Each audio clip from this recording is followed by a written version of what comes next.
Clerk, do we have quorum? Sergeant at Arms, can you ring the quorum bell for 10 minutes?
Honorable Senators, kindly settle down. Senator Falamu. We do have quorum now, so we'll start the afternoon's business. Clerk, you may call the first order.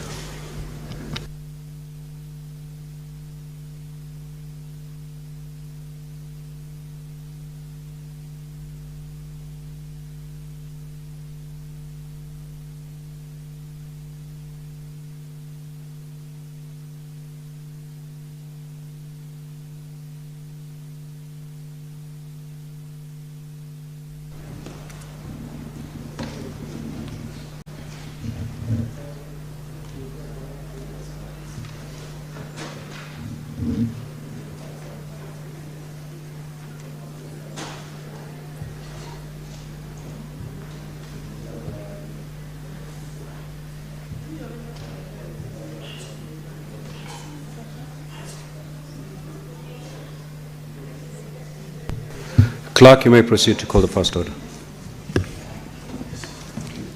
Order number 1, administration of oath. Order number 2, communication from the chair. Order number 3, messages. Order number 4, petitions. Order number 5, papers. The Chairperson Standing Committee on Health. Or a member of that committee for that matter.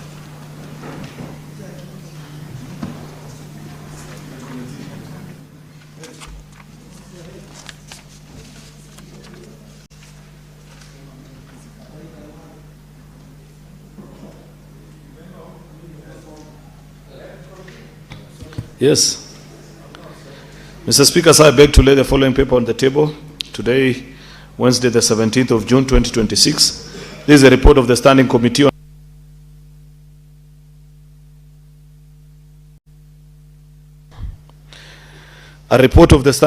on Health on a petition to the Senate by Mr. Patrick Musilu and others concerning protection and propagation of the commercialization of the new generation Mudea antivenom in Kenya. Mr. Speaker, I beg to lay.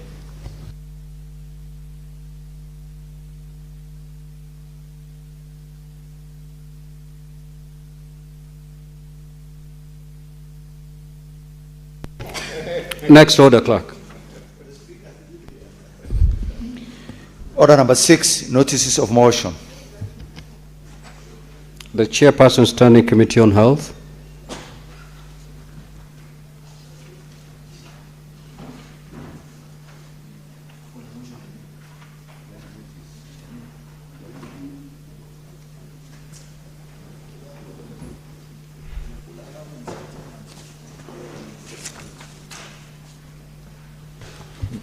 Mr. Speaker, I rise to give notice of the following motion, which is a consideration of a report on the Standing Committee on Health on a petition to the Senate by Mr. Patrick Musilu and others concerning the protection and propagation of the commercialization of the new generation Mudea antivenom in Kenya.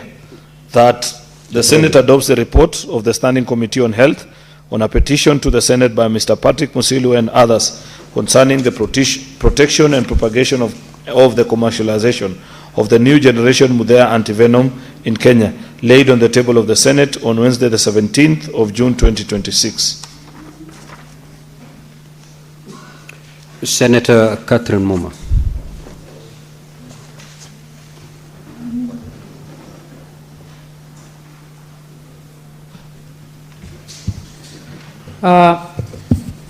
Honorable Speaker,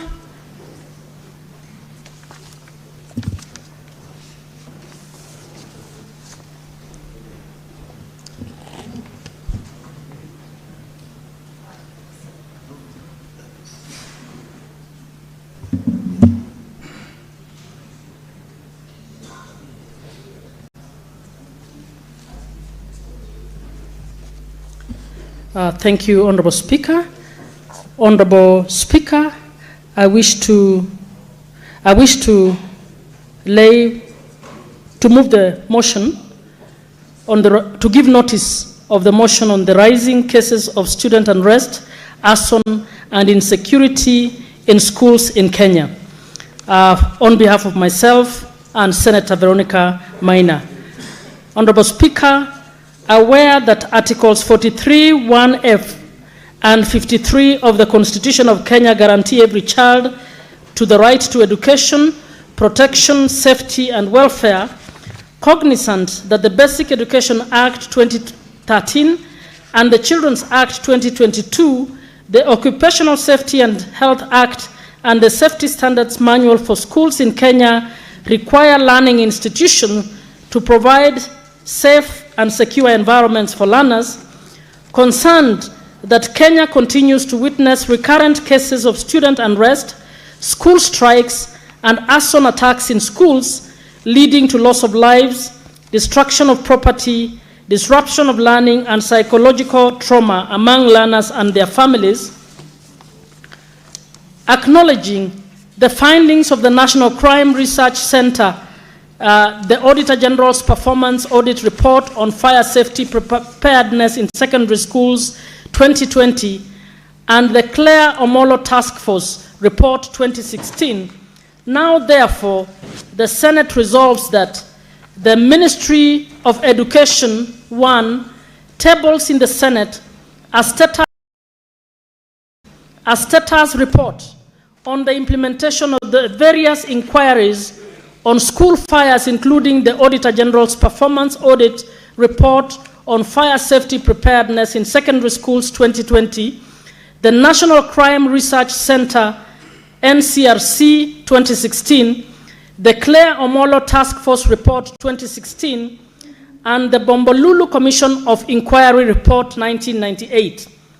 2, strengthen school infrastructure safety and emergency preparedness by conducting mandatory annual fire safety audits in all boarding schools, allocating resources for improvement of dormitories, including installation of emergency exits, firefighting equipment, and fire detection systems, and developing clear national evacuation and disaster response protocols. 3, develops with modalities of phasing out boarding schools and introducing a hybrid setup where all schools have both day and boarding arrangements. 4, in collaboration with the county governments, maintain sustained intergovernmental investment in modern firefighting infrastructure, emergency response equipment, evacuation systems, communication systems, and capacity building for qualified fire safety, disaster management, and emergency response to ensure timely and effective response to fire accidents and emergencies within learning institutions and surrounding communities. And 2, the Teacher Service Commission to enhance student discipline, well-being, and stakeholder engagement. And that 3, pursuant to Standing Order 2284A, the Senate Standing Committee on Education to inquire into the issue of school unrest and arson in schools in the country and table a report within 90 days from the date of adoption of this motion. Thank you, Mr. Speaker. Next order.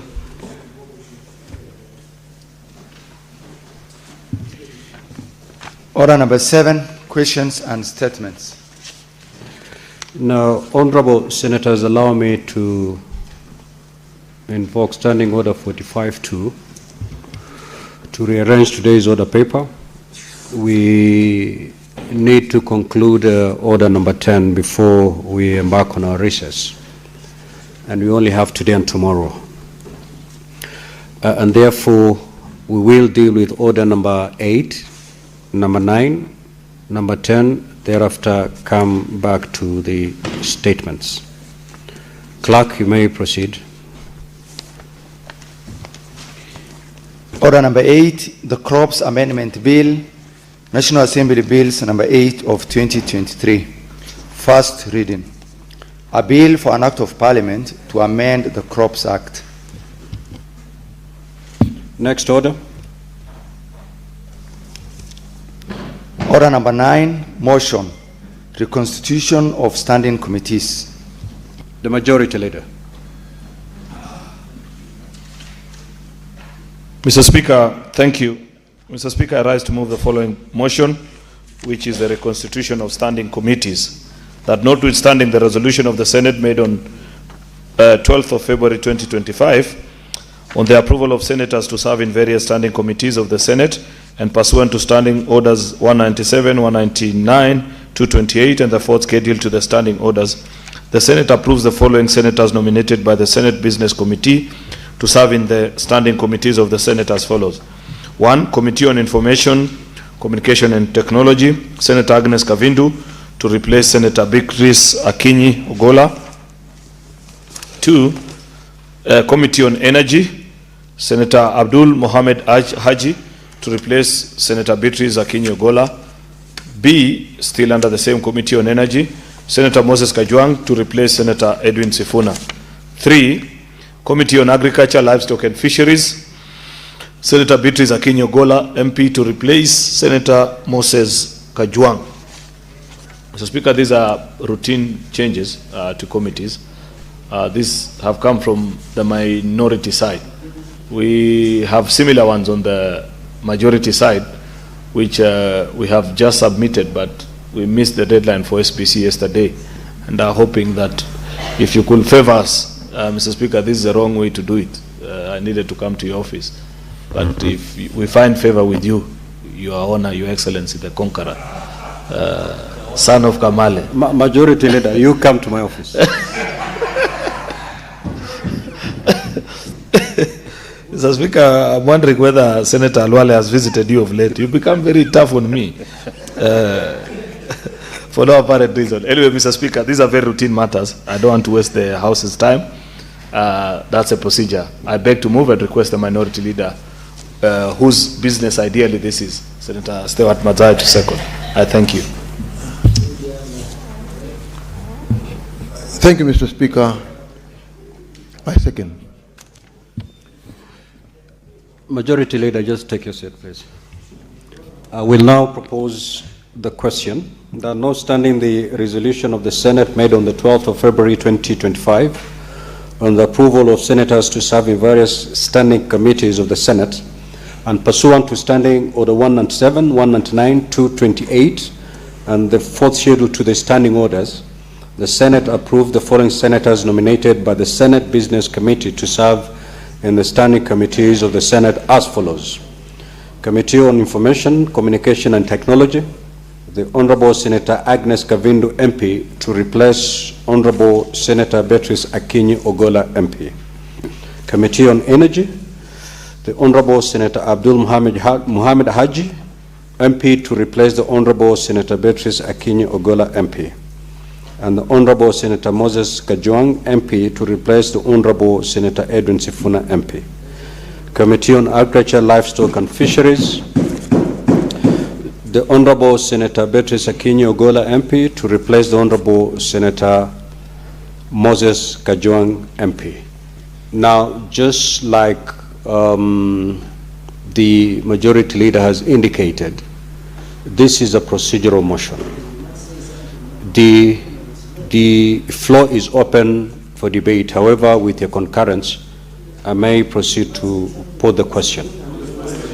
I will proceed to put the question that notwithstanding the resolution of the Senate made on the 12th of February 2025 on the approval of senators to serve in various standing committees of the Senate and pursuant to Standing Order 197, 199, 228 and the fourth schedule to the standing orders, the Senate approves the following senators nominated by the Senate Business Committee to serve in the standing committees of the Senate as follows. 1.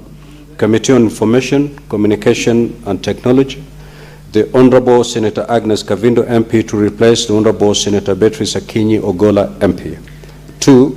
Committee on Energy, the Honorable Senator Abdul Mohamed Haji MP to replace the Honorable Senator Beatrice Akinyi Ogola MP. And the Honorable Senator Moses Kajwang MP to replace the Honorable Edwin Sifuna MP. Number 3, Committee on Agriculture, Livestock and Fisheries, the Honorable Senator Beatrice Akinyi Ogola MP to replace the Honorable Senator Moses Kajwang, MP. Will as many as of that opinion say aye? Aye. Will as many as of the contrary opinion say nay? The ayes have it. Next order.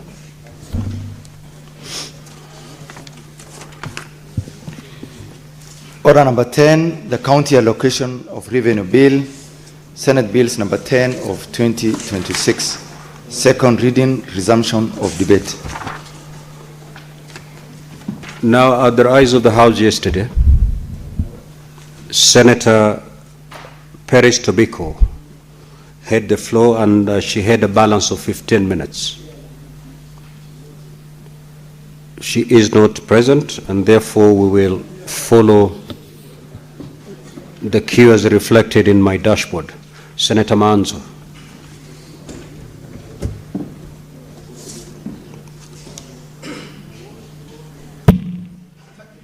Thank you, Mr. Speaker. Mr. Speaker, I rise to support this bill, Mr. Speaker,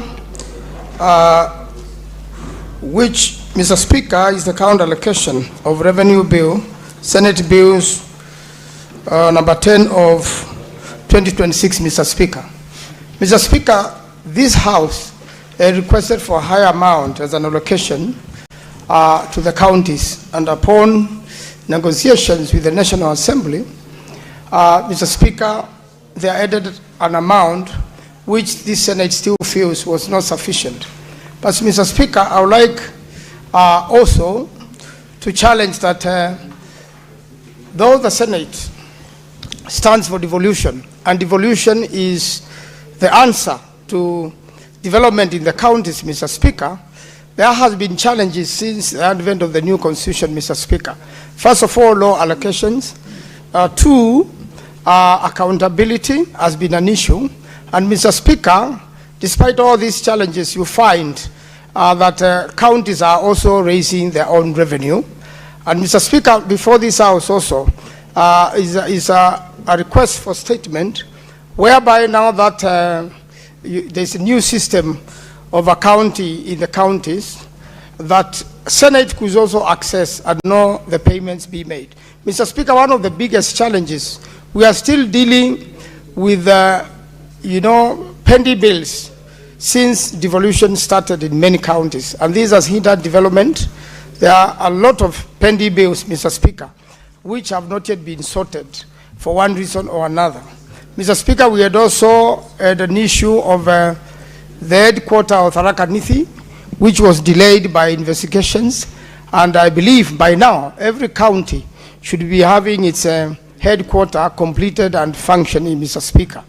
Mr. Speaker, also, you still find challenges in a lot of counties when you move by. You are surprised, despite devolution and despite governors being at work, you still find many towns and many cities in the counties still littered with garbage or uncollected garbage, which should be a thing of the past, Mr. Speaker. There should be the minimum which the counties can do. There are also many county roads not done, Mr. Speaker. It was hoped that the roads which are devolved should have been devolved.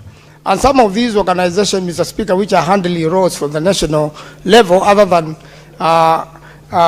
Kera and Kenha, the rest, Mr. Speaker, should be functioning at the counties. And if those monies, Mr. Speaker, were to be forwarded to counties, then the county allocation will increase. Roads are really a challenge in many counties up to today, including my own county, Makueni. We still have got a lot of undone roads, despite the challenges which are there, despite the rains which swept most roads recently. And, Mr. Speaker, with this sort of allocation, you are still going to expect challenges in terms of, the development in the counties. There are devolved functions, Mr. Speaker. Agriculture should be fully devolved. Health should be fully devolved.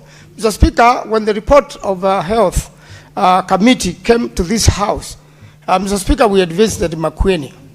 And one of the biggest challenges was, how you deal with the refuse from the hospital. And this is also a challenge in many, many other parts of the country. Mr. Speaker, also, the mortuaries, the government mortuaries where people are preserved are still, having a lower capacity. And quite a number of other ones which would have been developed have not yet been developed, and we could also associate this with the failure of fully devolving the health department, Mr. Speaker. There are a lot of machines which are still being run and bought by the government, where the national government has a contract. Mr. Speaker, if these monies were devolved, the counter allocation will still be bigger. When it comes to the building of markets, Mr. Speaker, this is a function of the counties, but the national government has taken it, is the one building different markets in different parts of the country. Most of them have stalled, Mr. Speaker. They were commenced, they started, but work has stopped, or very little activity is happening, Mr. Speaker. The other issue is environment, still devolved. The issue of, animals, like the case of KWS, and the elephants, Mr. Speaker. The elephants are still roaming at the counties, Mr. Speaker, and quite a number of requests for statements have been brought to this floor, including one from Makueni by myself, Mr. Speaker. And we still have, even up to this week, a young child was killed by an elephant somewhere around Kiboko in Makueni, and a mother injured. And Mr. Speaker, when you want to sort this out, it is torn between the national government and the counties, Mr. Speaker. When the residents ask who should be dealing with the payments, they say there's a role of the county, there's a role of national government. And Mr. Speaker, these are some of the things which should be sorted out so that monies associated with the counties which are dealing with wild animals, Mr. Speaker, there's a clear way as to how KWS is going to operate with the counties, Mr. Speaker.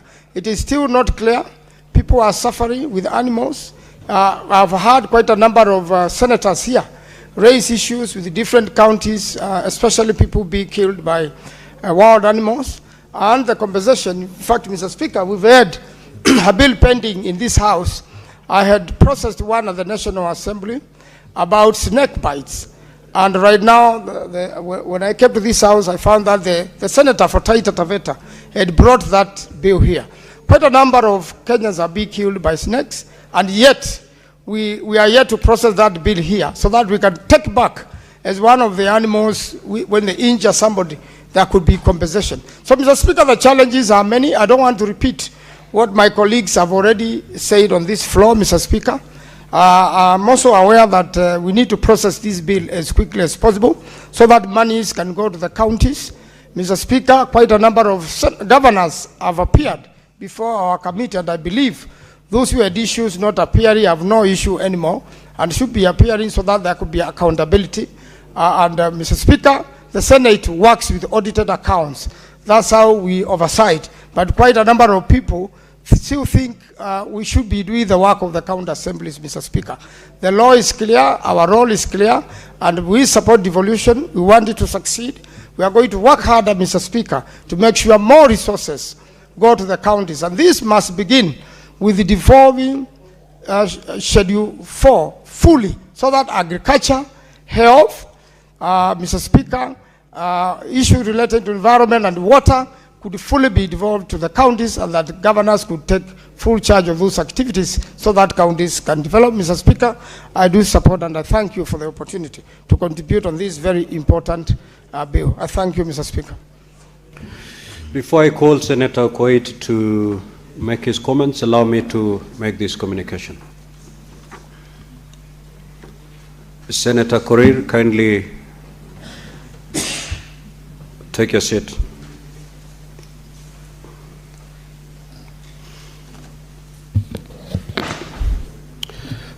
Honorable Senator, I would like to acknowledge the presence of a visiting delegation of 7 teachers and 84 students from Kivulini School in Kiambu County who are seated in the public gallery this afternoon. The delegation is visiting the Senate for an academic exposition. Now, on behalf of the Senate and on my own behalf, I extend a warm welcome to the delegation and wish them a fruitful visit. I will call upon, I thought Senator Karungo was in the House. Okay. The immediate neighbor should be Nairobi. I'll call upon the Senator for Nairobi City County to extend a word of welcome. Under 1 minute, Senator. Thank you, Speaker. I think you remembered that I was actually in Kivulini grounds on Sunday. We had a very good time there as the Linda Mwananchi Brigade. I want to take this opportunity on behalf of your Senator Karungo Wathangwa, who's just stepped out, to welcome you to the Senate this afternoon. I hope that you get to follow the proceedings of the House and learn a few things here and there. And we pray that you are successful in your education and that some of you will find yourselves in these seats, because we were where you were a few years ago, that you'll find yourselves in these leadership positions in this country, because the future belongs to you. Don't let anybody tell you anything else. With those many remarks, Mr. Speaker, I thank you. Senator Okoito Mtata.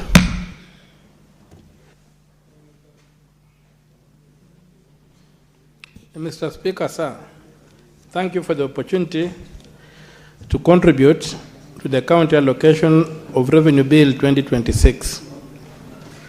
Mr. Speaker, as it has been observed, this is a very important bill that keeps our county governments going,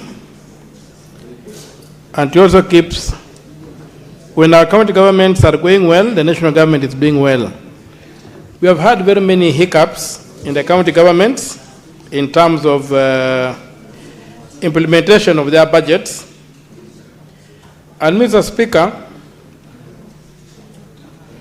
I would invite this House to consider, which is the same thing we should consider at the national level,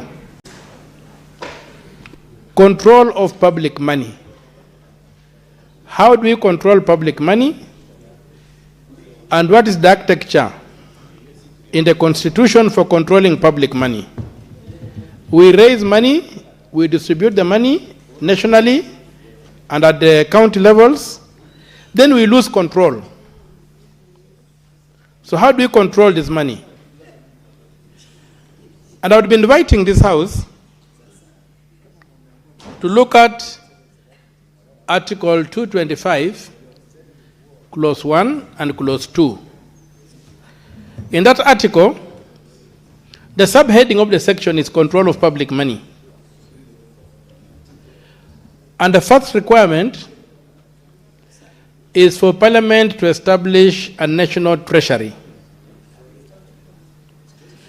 In the second line of that article, there's a requirement for legislation to provide for the control and use of public funds. That article clearly anticipates two laws. We have ended up with one law called the Public Finance Management Act, and in the process, we have lost a very big aspect of the nature and character of the treasury at the national level and the treasury at the county level. At the national level, the treasury for all practical purposes is the president, because Section 11 of the Public Finance Management Act clearly spells out that the treasury comprises of the cabinet secretary, the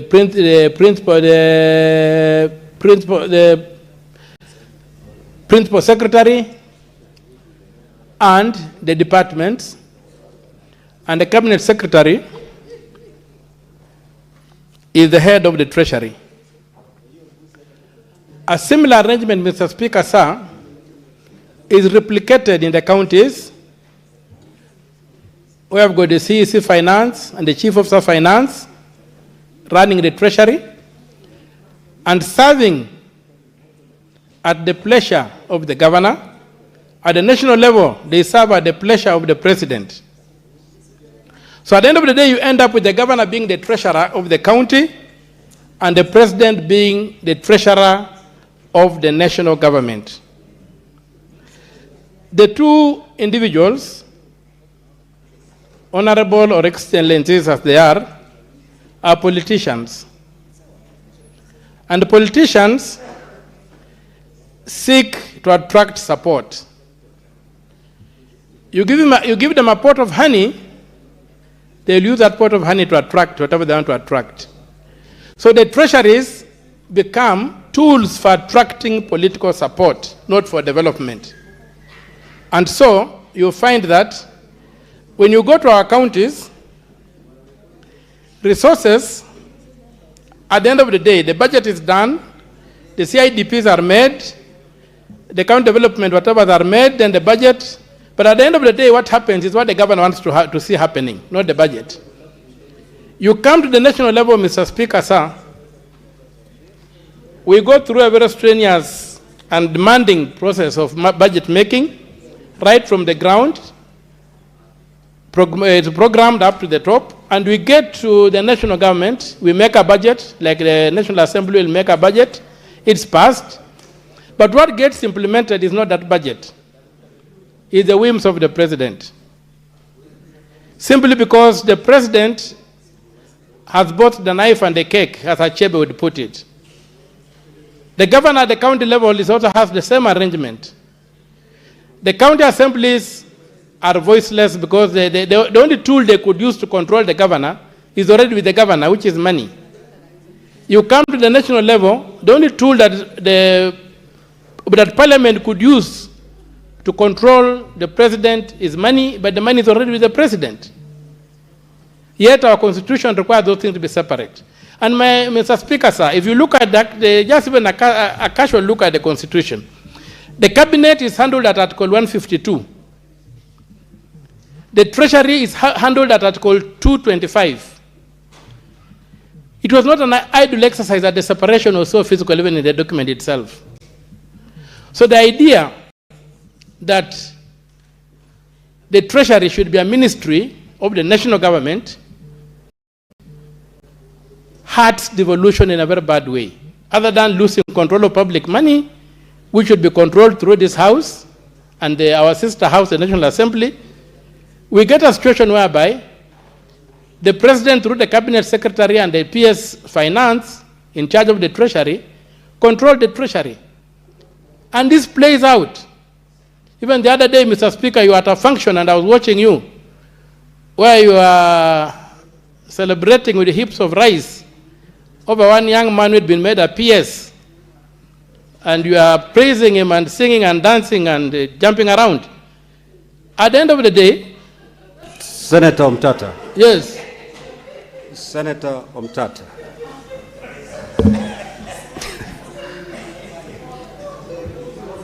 Why do you want to build your house on sinking sand? Abandon that line and proceed to make comments necessary and relevant to this debate. I apologize, Mr. Speaker, and withdraw, and I quote Cherargei, but the point has been made. So, Mr. Speaker, what I'm trying to say is that at that meeting where you were making you began making a mini budget with the president. You began telling the president, we need here. The minority leader was also there. He also said he needs to see a road here, we need to do that. And I was asking myself, this is the Speaker of the Senate. And this is a member of the Senate. And the MPs from the National Assembly. Senator Omtata, leave the chair out of your comments, please. I'm guided. Yeah. I apologize and I withdraw. Okay, minority leader was there.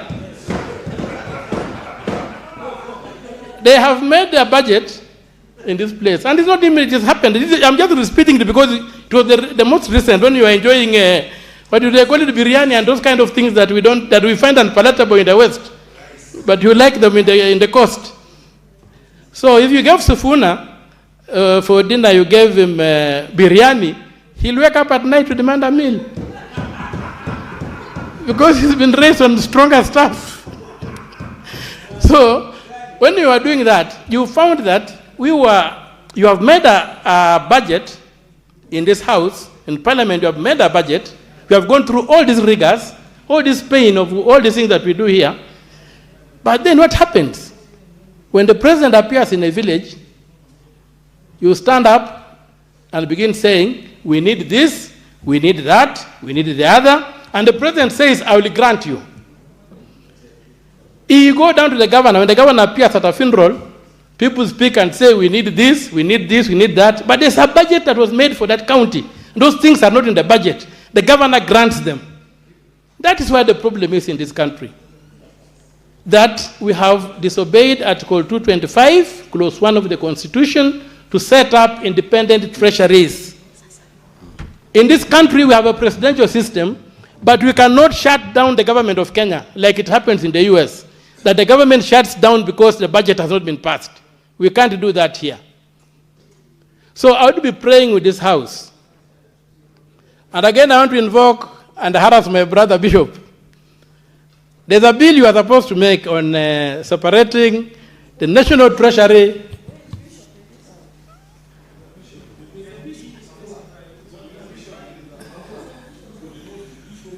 Senator Mtata, Yes, you shall refer to your colleagues as the Honorable Senator so-and-so. Okay, the honorable member from Kitui County.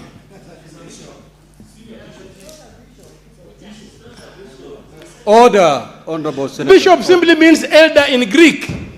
Doesn't mean anything. It's not a title of a pastor, it just means an elder. And he's an elder from Kitui.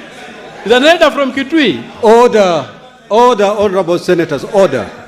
So, Majority Leader. the gentleman from Kitui, Now, the gentleman from... Senator Mtata, Yes. you cannot refer your colleague as a gentleman from Kitui. No, Mr. Speaker, standing orders- I will differ with you there strongly. He is a gentleman from Kitui.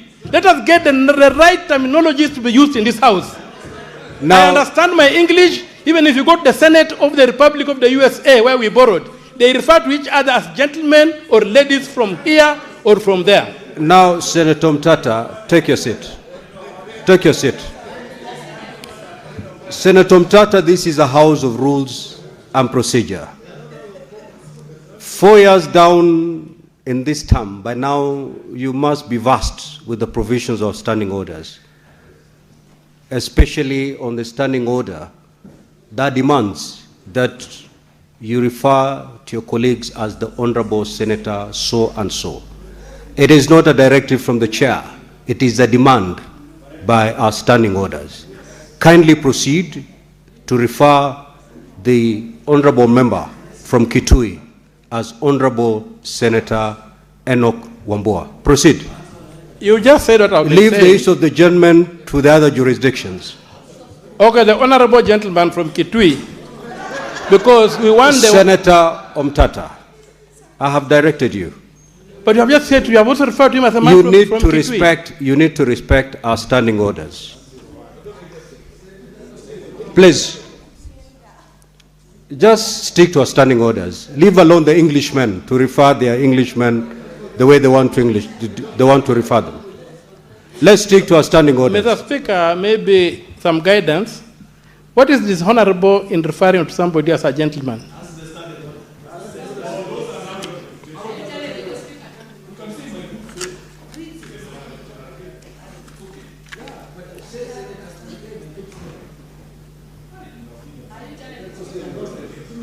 Okay. For the sake of harmony, let me refer to nobody.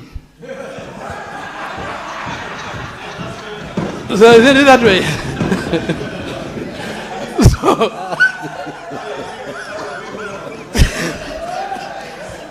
You may proceed, Senator. Thank you, Omtata. Mr. Speaker. I will proceed.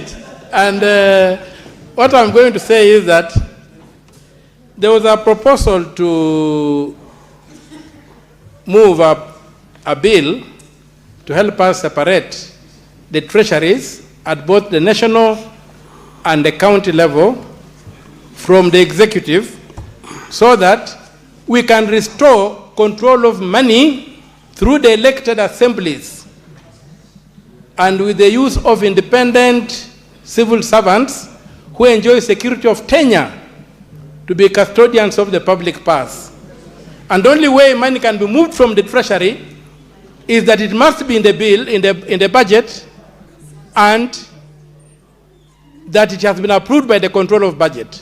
Today, money is being moved from the treasury in manners that we don't understand. Mr. Speaker, if you look at the statement of actual revenue and net expenditure issues that is published, that is by law required to be published within 21 days of the end of each month, you will find movements of money, gazillions of money being moved that are not in the budget. They are going to do things that are not in the budget. Even domestic borrowing, Mr. Speaker, sir, I've never seen domestic borrowing in any budget I've examined since 2010. And yet we borrow beyond a trillion shillings of late, beyond a trillion shillings domestically without approval of Parliament. Let us restore the control of money. Let us drain the swamp. Then the other thing, the other day I saw our senators and all of us fought very hard to add about 5 billion shillings on the allocation to our county governments. I'm doing an audit of the budget right now. I'm almost halfway done. And I've identified 90 billion shillings in ghost allocations. And the ghost allocations are being called other operational expenses. And in one ministry of Interior, 14 billion is allocated, the largest allocation is for other expenses that are not defined. And yet, we are here struggling over 5 billion, 10 billion shillings, and already 90 billion, if you look at just the budget, reading through the budget, is being misallocated through something called other operating expenses. Which are these other operating expenses that have got no name? We require votes for everything. And if you look at the ministry, you find that they've basically covered everything that is required to be covered. What are these expenses? So we have a lot of money being stolen on the revenue side of things. Forget about theft through the expenditure, which is in comparative terms negligible. The theft that is happening on the revenue side of things is really scary. And this House must come up with a mechanism. What is the point of order, Senator Fernandez?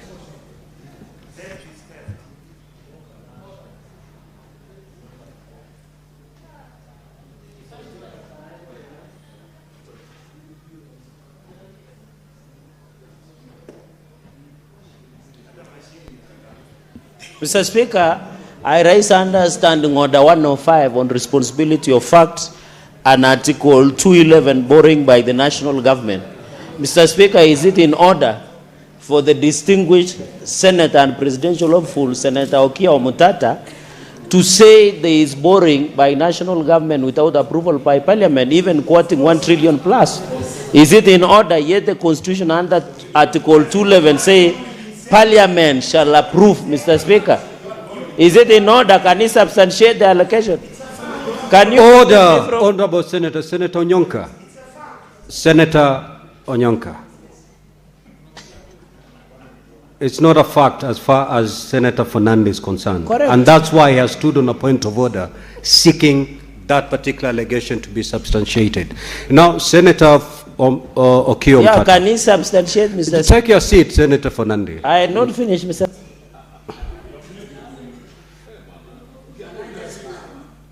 Take your seat. Now, Senator Okoito Mtata, you have made an allegation that that the government has made certain borrowings without the approval of Parliament, as the law demands. Would you substantiate those allegations now? If not, you may wish to substantiate them at the next sitting, which is tomorrow. Would you wish to substantiate immediately? If not, then you can proceed to withdraw that statement. I've never withdrawn anything in my life. Order! Order, honorable senators. Order.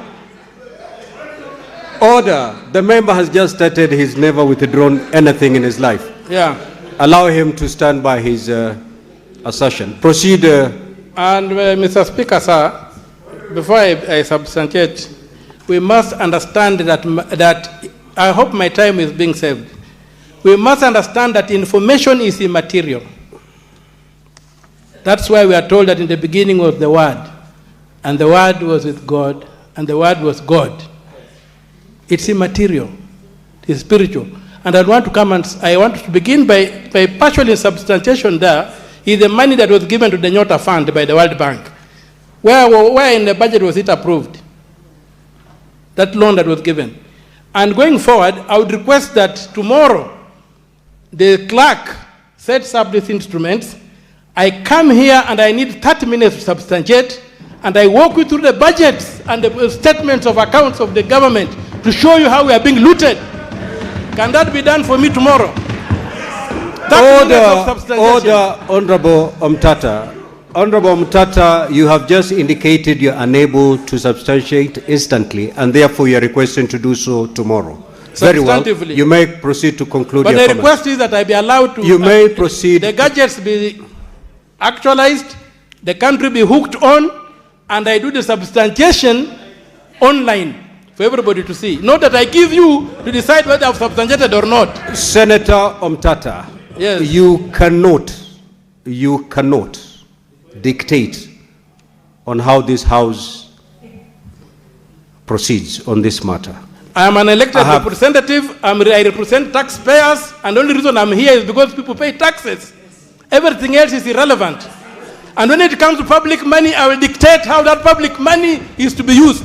I would rather be thrown out of this house than be part of the scam.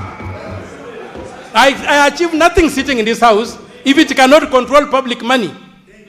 I would rather be thrown out and never be a senator in my life than be part of the scam. Senator and that's Omtata, what I'm saying. Order, Senator Omtata, order. If I were you, I would have saved that energy for tomorrow. Mr. Speaker, when you are substantiating.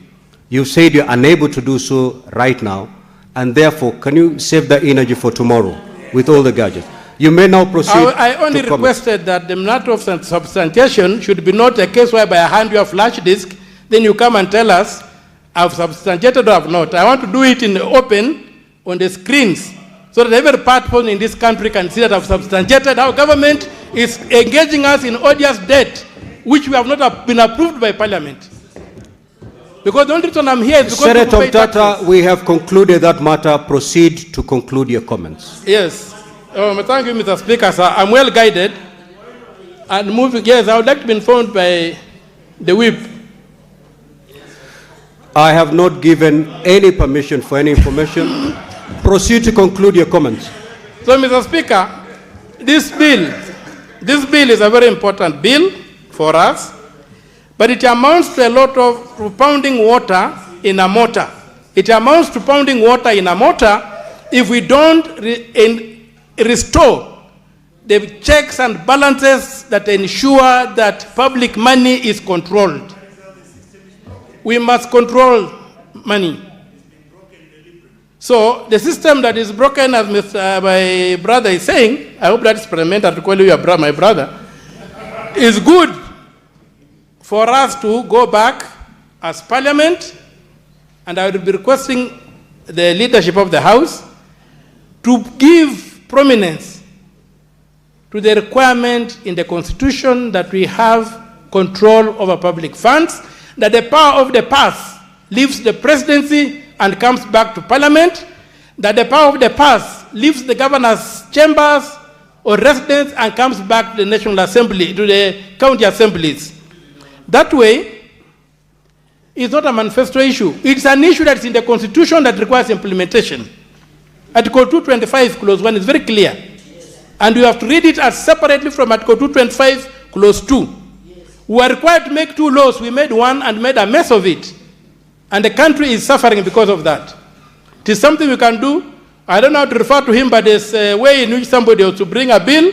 And if I don't know, if he can use my less of my time just to inform the House if the bill is in process or not. If he knows himself, I don't know how to refer to him, but that we should be able to help us. Yes, I would like to inform. Proceed, Senator Omtata, to conclude. He had requested to inform me, and I had requested. So through the Speaker, I request that Mr. Wambua informs me. Senator Omtata, you need to acquaint yourself with our standing orders. You are a very good debater, but you seem not to have a good grasp of our standing orders. Proceed with your comments and conclude. Yes. Yes, Senator Wambua, what is your point of information? Thank you, Mr. Speaker. Mr. Speaker, I take the floor to inform the senator from Busia that Senator Wambua, I have not granted you permission, neither have I posed the question to the Honorable Senator whether he is amenable to your request to... You called me, Mr. Speaker. Yes, and what you're supposed to do was to indicate that you would wish to inform the Honorable Senator. Yes. In which case, then I will ask him if he's amenable to your request. If he He says had yes, requested it earlier, but Mr. Speaker, we will be guided by you. we have procedures. All right, thank you. And Senator Wambua, you're serving your, is it third term? Second term. Second term? Yes. Ranking member. We know this procedure, so let us stick with them. Senator Mtata, would you wish to be informed? Yes, I wish to be informed by the Honorable Senator from Busia, from Kitui. When I use the word senator, I tend to refer to myself. You may proceed, Senator. Thank you, Mr. Speaker, for that free lesson on our standing orders. Mr. Speaker, I want to inform the senator from Busia that I've actually just, in the course of his presentation, I've actually consulted the table clerk, and I am waiting for an update on how far the Secretariat has gone in drafting that bill to permanently separate the National Treasury from the Ministry of Finance, so that the National Treasury equally serves both levels of government, that it doesn't serve the national government at the expense of county governments. The Speaker, I've been waiting for that bill to be drafted for such a long time, and I hope that this time round, the Senator for Busia will not remind us about that intention to bring that bill to the floor another time. I thank you, Mr. Speaker. Senator Mtata, you may proceed. Yeah, thank you, Mr. Speaker. And yesterday, Senator Cherargei referred to a very important aspect, Article 219 of the Constitution, which requires that funds be given to counties in good time. That cannot happen for as long as the National Treasury is part of the national government. The Treasury was supposed not to be part of any government, supposed to be autonomous and to serve all the governments equally. What happens, Mr. Speaker, the delay is caused because the national government demands on having a full belly and a leftover before it thinks of the county governments. A statement like sometimes the president says that I've given counties money is not part of our anticipated constitutional framework. It's not supposed to be the president to give money to counties. It's supposed to be the independent treasury, upon receiving the budget, make sure that by 15th of every month, the county governments are served. So, Mr. Speaker, this bill is a good bill. The efforts have been made in the houses, here and in the National Assembly. We have this bill. We are going to pass the money, but we are going to lose control of that money. The money going to the county governments, we are going to lose control of that money to the governors, because the governors are the treasurers, and the governors will use that money to do as they wish. And at the end of the day, they will come here before our committees, and when they are asked tough questions, they will say they are being extorted. So I really pray that we drain the swamp. Thank you, Mr. Speaker, sir. I support this bill.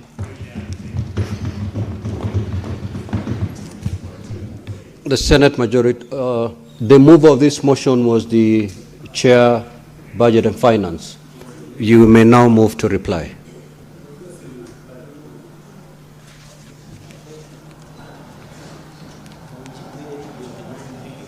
Honorable Speaker, thank you very much. I beg to reply. I want to extend my sincere appreciation to the Honorable Senators who contributed in support of the county allocation of revenue bill, whose main object is to facilitate the funds flow to county governments. In replying, the most responses have come out in support. There is only one issue that is stood out that I need to clarify.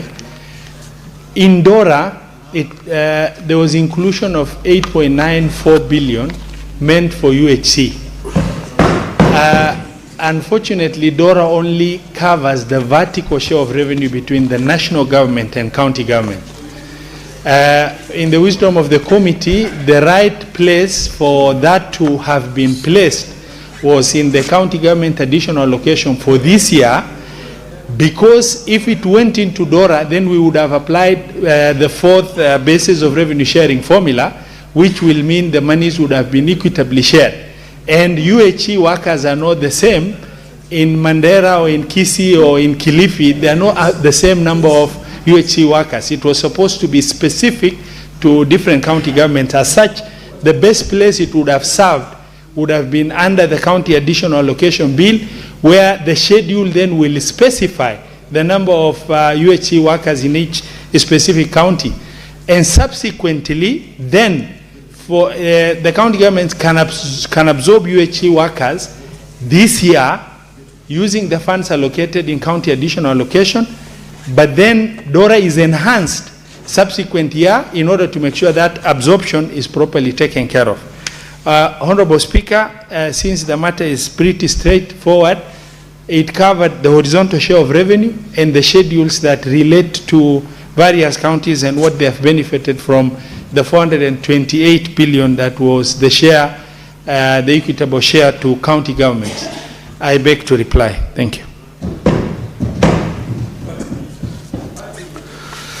Sergeant at Arms.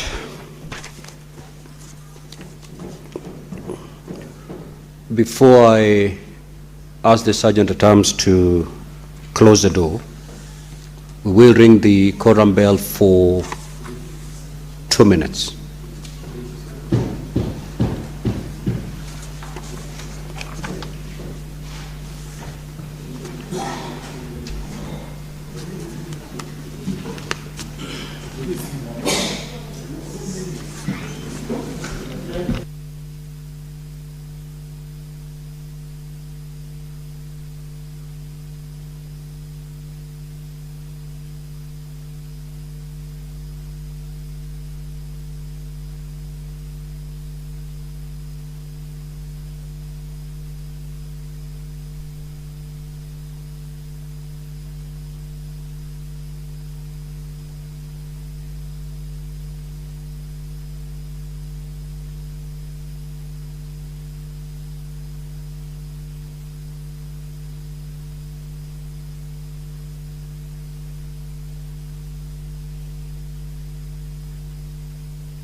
Sergeant, at times you may lock the door and draw the bar.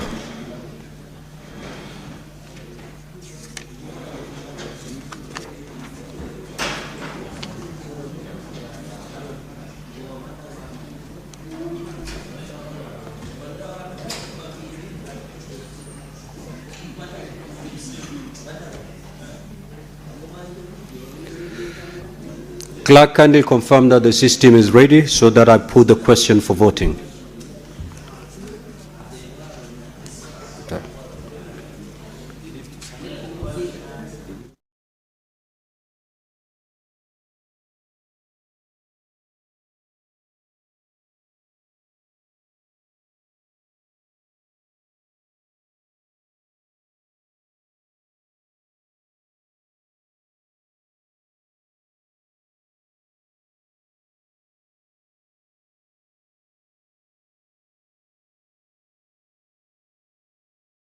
Again.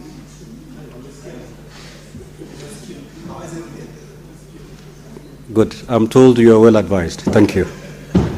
So I'll proceed to put the question.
Senator Abdul and Senator Wakoli, kindly proceed to dispatch and cast your vote.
Senator Joyce Korir, on behalf of Bomet County delegation, kindly proceed to cast your vote.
Order, honorable senators, we have the division result, and it's as follows.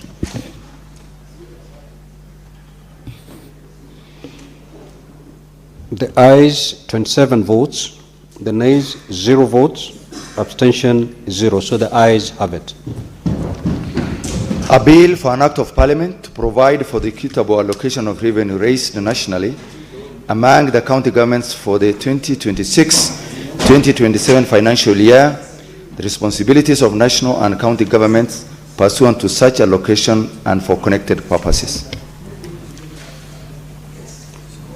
Sergeant at arms, you may open the doors and withdraw the bar. Now, honorable senators, with further rearrangement of the order paper, we will handle order number 13 and number 14. Before I call those two orders, allow me to make this communication. Senator Betsiango, take a seat. Now, honorable senators, as you will recall, during the sitting of the Senate held on Tuesday, 16th of June 2026, while contributing on the second reading of the County Allocation of Revenue Bill, Senate Bills number 10 of 2026, The Senator for Nandi County, the Honorable Samson Chiranke MP, stated as follows, and I quote, "They should demonstrate in individual governors' offices. However, I know most of the governors are absentees. Most of them are in Nairobi, more than they are in their homes. Others are in Dubai and South Africa. I'm told when Dubai was bombed, they shifted their base to South Africa to gallivant and perambulate. They should look for those governors whenever they are. My governor has also been absentee forever. Nowadays, he's an errand boy of the Cabinet Secretary, CS of Interior and National Administration, just attending funerals." It was at this point that the Senator for Mandera County, the Honorable Senator Ali Roba, MP, rose on a point of order pursuant to Standing Order 105, challenging Senator Chirange to substantiate his allegations that most governors reside in Dubai and South Africa, and that the Nandi governor has become an errand boy. I therefore directed Senator Chirange to substantiate his remarks as required under Standing Order 105.1. Honorable Senators, as you're aware, Standing Order 105 states as follows, and I quote, "A senator shall be responsible for the accuracy of any facts that the senator alleges to be true and may be required to substantiate any such facts instantly. 2, if a senator has sufficient reason to convince the speaker that the senator is unable to substantiate the allegation instantly, the speaker shall require such senator to substantiate the allegations not later than the next sitting day, failure to which the senator shall be deemed to be disorderly within the meaning of Standing Order 121, unless the senator withdraws the allegations and give a suitable apology if the speaker so requires." End of quote. Senator Chirange MP was not able to substantiate his statements instantly and requested for time to do so at the next sitting, in accordance with Standing Order 105.2. Having acceded to the request, I directed that the Honorable Senator substantiate the statements at the next sitting day, which is today. Accordingly, and pursuant to Standing Order 105.2, I now invite the Honorable Senator Samson Chirange MP to forthwith substantiate the statements he made, failure to which the Senator shall be deemed to be disorderly within the meaning of Standing Order 121. In the absence of such substantiation, the Senator will then be required to withdraw the statements and apologize to the Senate. Senator Fernandi, you may proceed to substantiate.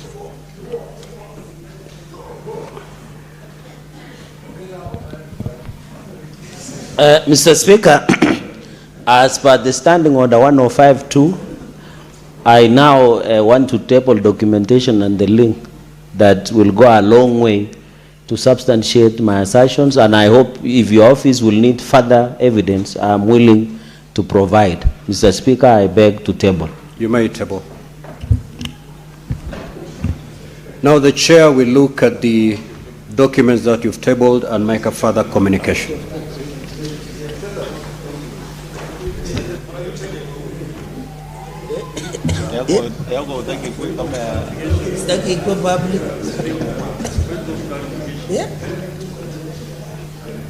Yes, Senator Kathure. Honorable Speaker, through my little experience in the House, Senator Chirange should say verbatim what he is tabling, because you don't just table papers without even explaining what you are tabling. So, Mr. Speaker, I think he should be able to tell the House what he is tabling before this House, Mr. Speaker. He cannot just give you documents, maybe even they are not the right documents for your perusal, Mr. Speaker, sir. You are my good friend, though, Senator Chirange, but I'm trying to teach you how to go about the procedure. Senator Fomeru, what I have, which has just been tabled, are photocopied documents.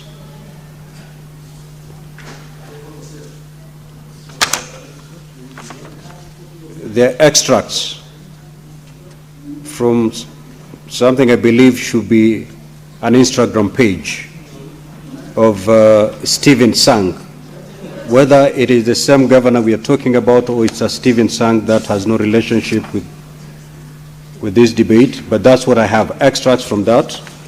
And also I have a link,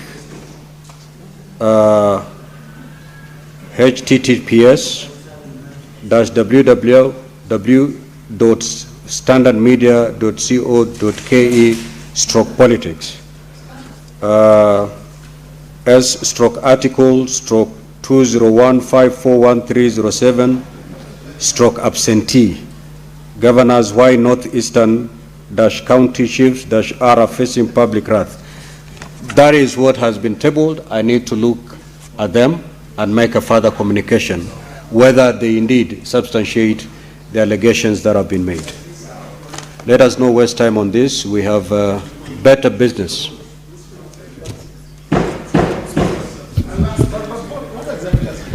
Yes, Senator for Nairobi City County. Speaker, you know, I've been also waiting for communication from your office about material that I submitted. Upon request that I substantiate. But I wanted to get your direction because if you remember, I had requested the National Assembly to provide me with copies of the Hansard of the proceedings of 3rd of June 2026. I now have extracts of that Hansard. I wanted your direction on whether I can also table it so that my matter can also be resolved, because it's like a sword of Damocles hanging over my neck. I don't know whether you will throw me out today or tomorrow, Speaker. And the anxiety is getting to me. I need my case to also be decided. Yes. I think, Mr. Speaker, you did very well earlier when you guided me on a point of information.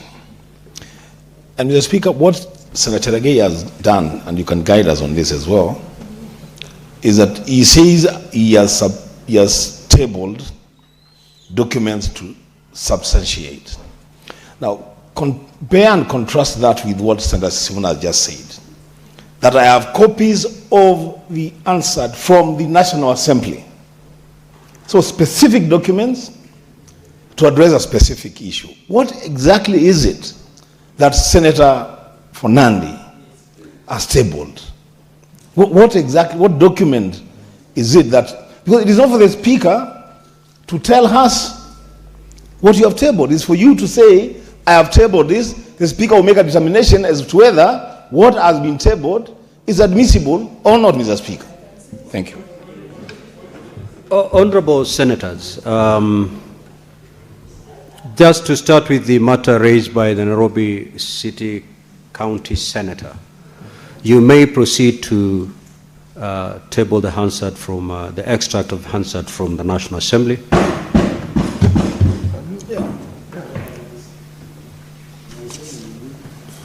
Thank you, Honorable Speaker. I hereby wish to table the Hansard record from the National Assembly proceedings of Wednesday, 3rd June 2026, covering the appearance of the CS for Health on Kenya's preparedness to Ebola, and the instructive parts which are highlighted at page 11 of that extract. Thank you, Honorable Speaker. Thank you, Honorable Senator. Now, moving to the issue pertaining to the Nandi Senator. I think, Honorable Senators, I've just told you exactly what has been tabled. The Honorable Senator has elected not to tell his colleagues exactly what he's tabling. I have taken the liberty to tell you what he has tabled. If in his opinion what is tabled will amount to substantiation, then so be it. As the chair, I will rule based purely on what has been tabled. And I've told you, these are extracts. Extracts from the Instagram page of a Stephen Sang. Okay. Whatever it is, these are extracts from a page of a Stephen Sang. And there are 3 of those extracts and a link from the Standard Media Group. So I will need to look into this.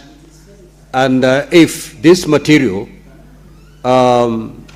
if this material amount to substantiation of the allegations made, then of course a communication will be made. Let's proceed. You had an opportunity to explain yourself. You elected to stay silent and table. So we'll leave it there. Let's proceed, Honorable Senate. We have heavy business to dispense with. Let's proceed. Clerk. Committee of the Whole. Order number 13, Committee of the Whole. The County Government's Additional Allocations Bill, Senate Bills number 8 of 2026. Order number 14, Committee of the Whole. The County Allocation of Revenue Bill, Senate Bills number 10 of 2026.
We don't need to move. We don't need to ring the bell. Honorable Senators, can we settle down and move on to the next business? Honorable Senators, please.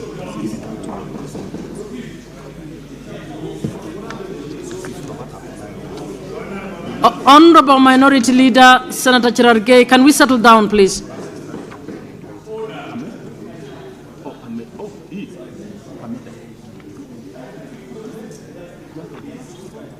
Honorable Senator Abbas and Senator Haji, please let's settle down. Senator Halwade,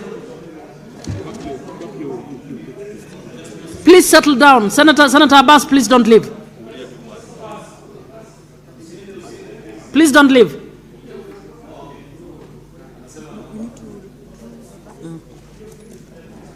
Okay, bring.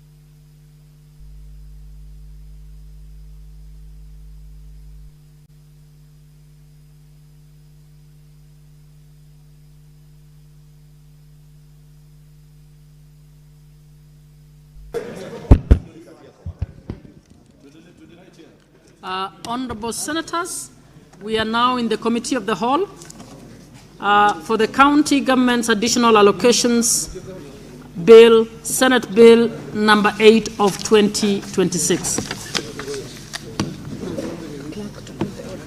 Clerk to call the order. Clause 3. I propose the question that Clause 3 be part of the bill. Mover? Chair, I propose that Clause 3 of the bill be amended as indicated in the order paper for today. I propose the question that Clause 3 be amended as proposed. I put the question that Clause 3 be amended as proposed. Division at the end. Next. Clause 4. I propose the question that Clause 4 be part of the bill. Mover?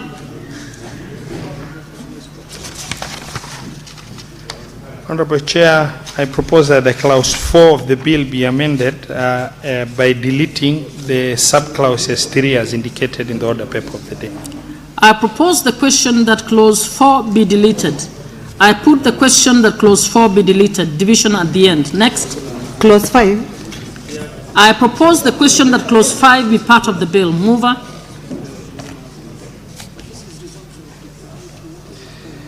Honorable Chair, I propose that clause 5 of the bill be amended as contained in the order paper. I propose the question that clause 5 be amended as proposed. I put the question that clause 5 be amended as proposed. Division at the end. Next. Clauses 6 to 8. I propose the question that clauses 6, 7, and 8 be part of the bill. I put the question that clauses 6, 7, and 8 be part of the bill. Division at the end. Next. A new clause 9. Mover.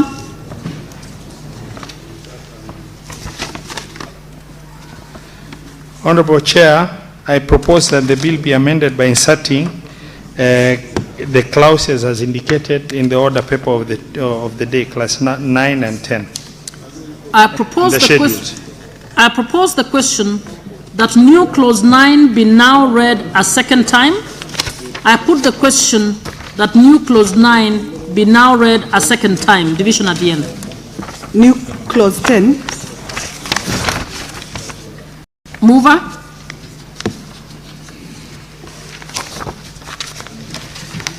Honorable Chair, I propose that the bill be amended by deleting the first schedule and substituting therefore with the schedule as included in the order paper of the day. I propose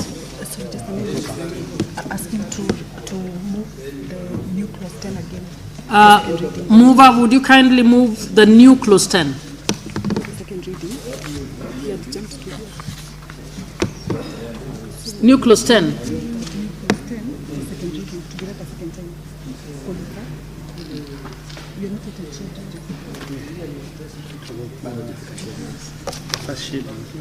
No, no. New clause 10. I'd already lumped them together when I was reading. I see this clause 8 and 9 be read the second time.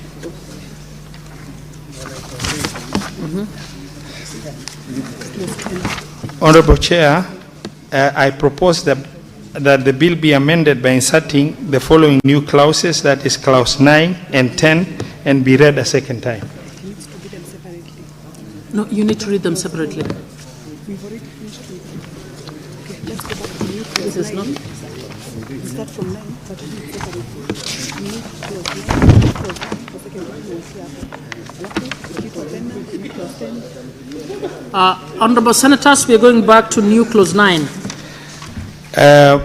Honorable Chair, I propose that the bill be amended by including new clause 9 and new clause 9 be read a second time. I propose the question that new clause 9 be now read a second time. I put the question that new clause 9 be now read a second time. Division at the end. New clause 10. Honorable Chair, I propose that the bill be amended by including new clause 10, and I propose that new clause 10 be read a second time. I propose the question that new clause 10 be now read a second time. I put the question that new clause 10 be now read a second time. Division at the end. The first schedule. I propose the question that the first schedule be part of the bill. Mover. Honorable Chair, I propose that the bill be amended by deleting the first schedule and substituting with the schedule as included in the order paper of today. I propose the question that the first schedule be amended as proposed. I put the question that the first schedule be amended as proposed. Division at the end. Second schedule. The second schedule. I propose the question that the second schedule be part of the bill. Mover. Let us do it for clarity. Honorable Chair, I propose that the bill be amended by deleting the second schedule and substituting with the schedule as included in the order paper of today. I propose the question that the second schedule be amended as proposed. I put the question that the second schedule be amended as proposed. Division at the end. The third schedule? I propose the question that the third schedule be part of the bill. Mover?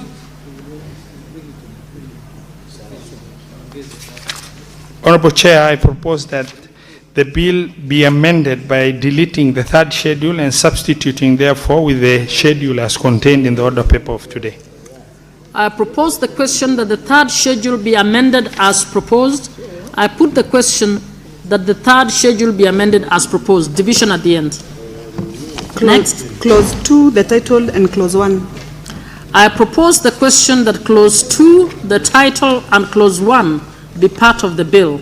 I put the question that clause 2, the title, and clause 1 be part of the bill. So we will take this clause again.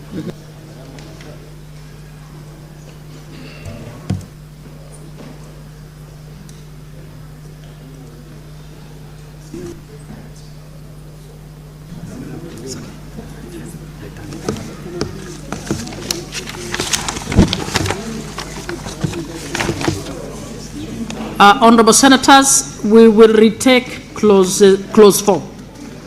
Clause 4. I propose the question that clause 4 be part of the bill. Mover? Honorable Chair, I propose that clause 4 be amended as contained in the order paper of today. I propose the question that clause 4 be amended as proposed. I put the question that clause 4 be amended as proposed. Division at the end.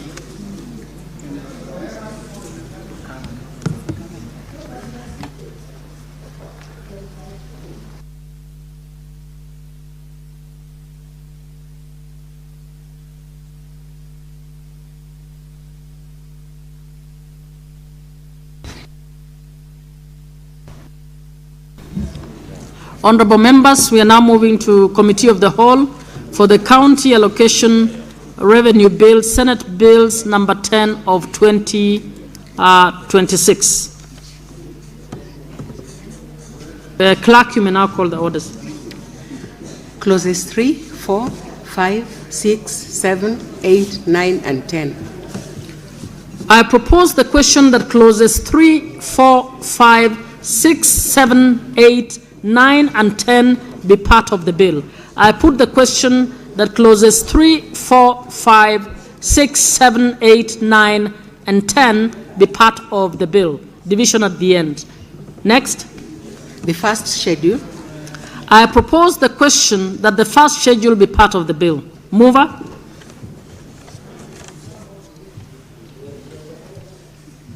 Honorable Chair, I propose that the bill be amended by deleting the first schedule and substituting, therefore, with the schedule as contained in the order paper of today. I propose the question that the first schedule be amended as proposed. I put the question that the first schedule be amended as proposed. Division at the end. Next. The second schedule. I propose the question that the second schedule be part of the bill. Mover?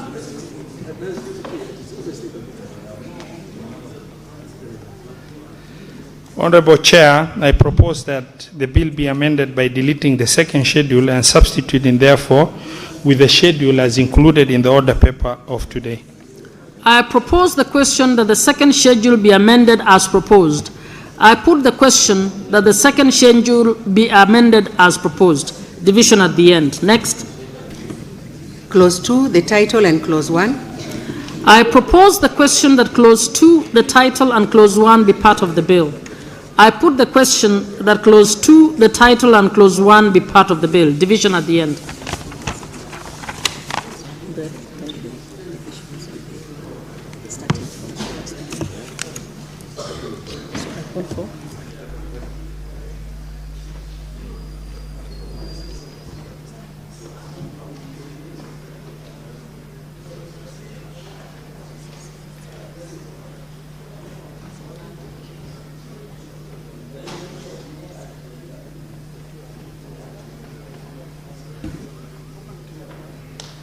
We now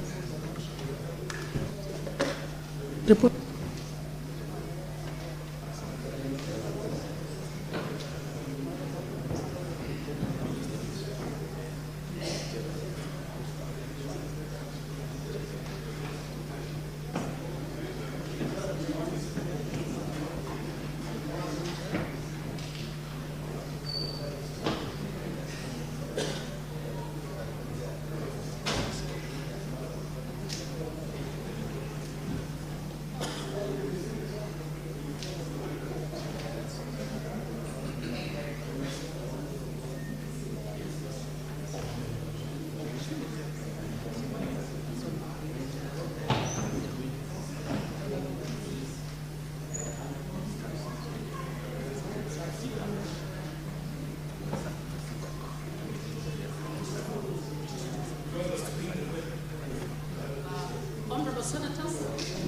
Honorable Senators, we are now going into division for the two bills. Sergeant at Arms, please ring the bell for 5 minutes.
Sergeant at Arms, please ring the bell for another 5 minutes.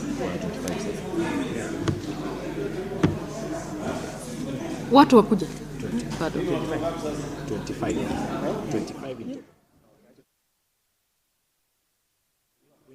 One more to be safe.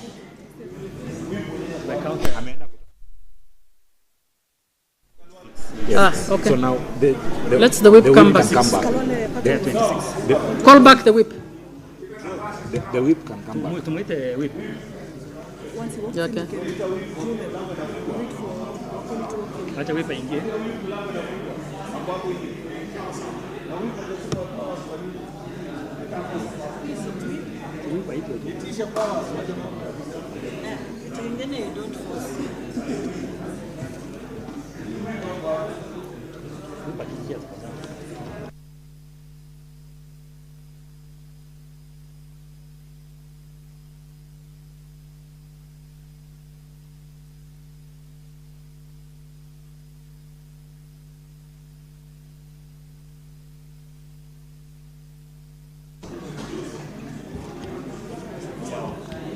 Sergeant at Arms, you may now draw the bars.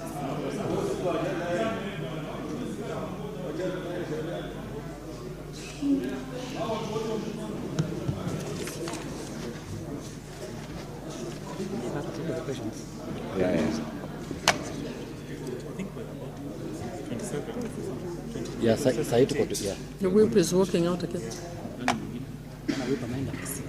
We already have the numbers.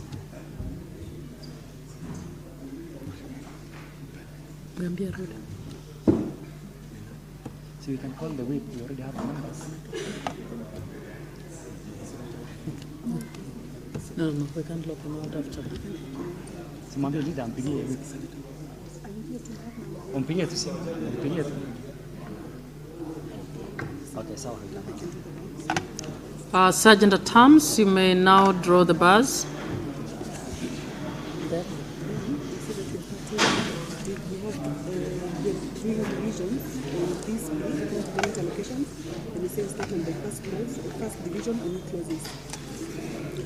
Honorable Senators, we are going to division for the County Government Additional Allocations Bill, Senate Bills number 8 of 2026.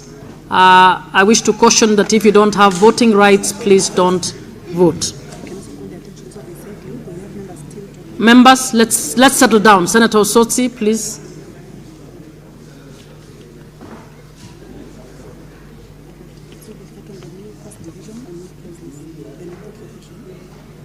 The first division is new clauses.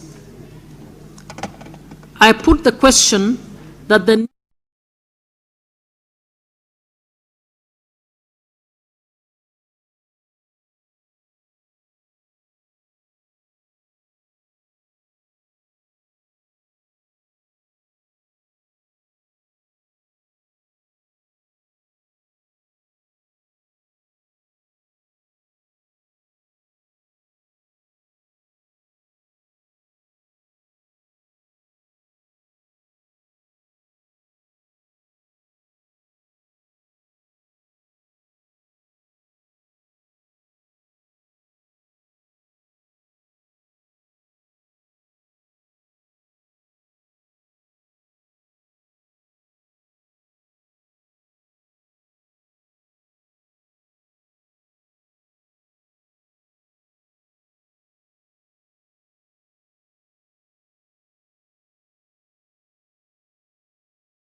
was not called.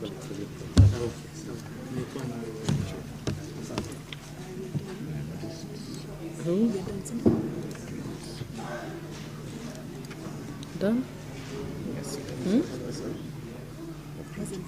Who has not voted?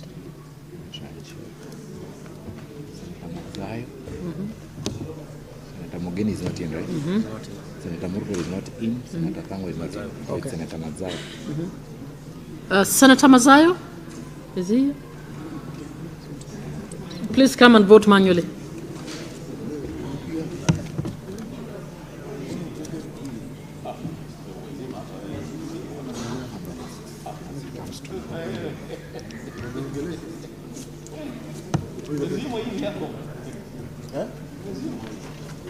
Patia hiyo kazi.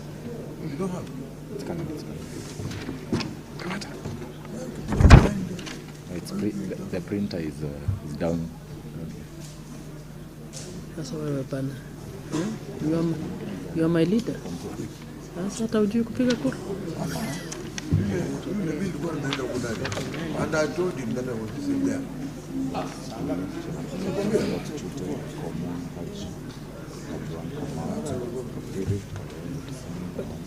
Senator, am I voting? Yes. Yeah.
Senator.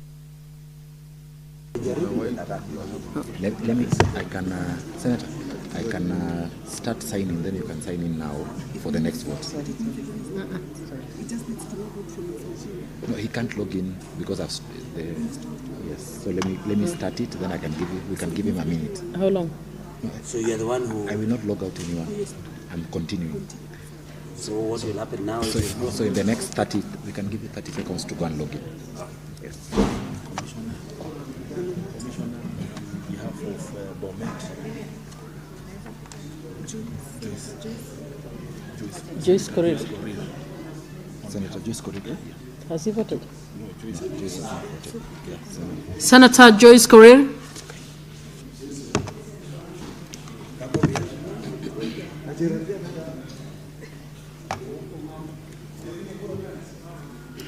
Amepeleka.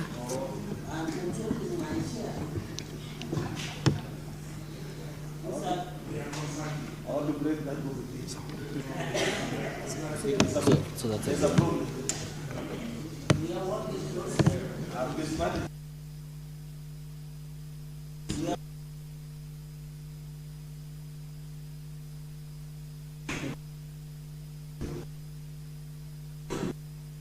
Let me give you the...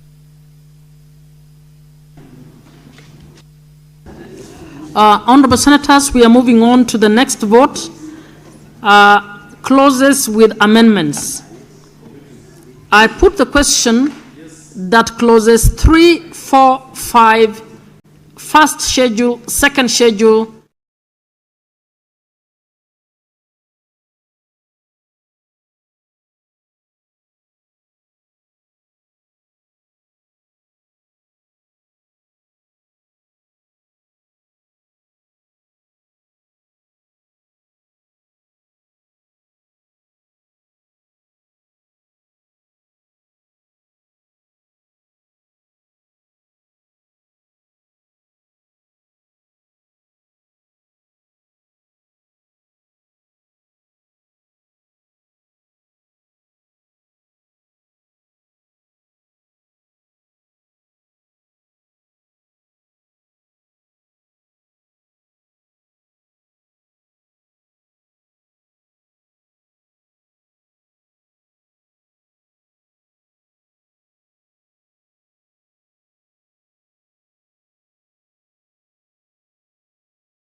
Okay, have you voted? Okay. Let me just tell you. Senator Cherargei. Senator Cherargei. Senator Cherargei, please approach the table. Senator Joyce. Senator Joyce Korir, please approach the table.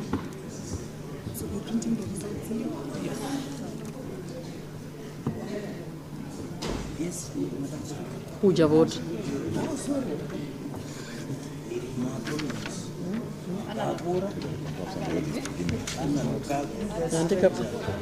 Waandikia hawa maanaro.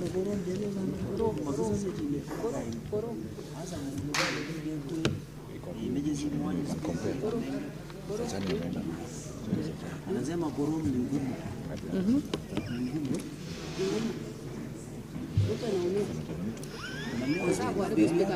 You know? You know? We want to rearrange the speakers. We have a new candidate. A very competent one. This one. Huyu anaenda kuwa mbunge wetu. Huyu hata anaweza kupatia yeye direct. Usilete hiyo. Tunataka kupatia elimination. Huyu alilia na sana. Hapana, mwateke. Kiti yake sasa iko sawa.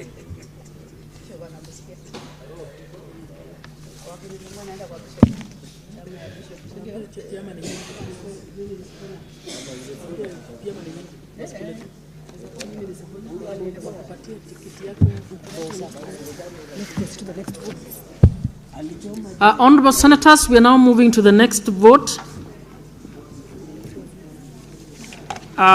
To all clauses. I put the question that clause 3 as amended, clause 4 as amended, clause 5 as amended, clause 6, clause 7, clause 8, new clause 9, new clause 10, first schedule as amended, second schedule as amended,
Senator Tata.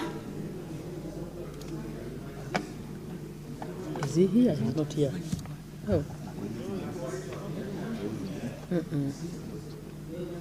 Okay, cross check. He's been voting, so that means someone is... Senator Tata has been voting. Is that? He should be around. Okay, next. Senator Joyce now. Senator Joyce Korir, please. Senator Tata, please vote. Where am I voting?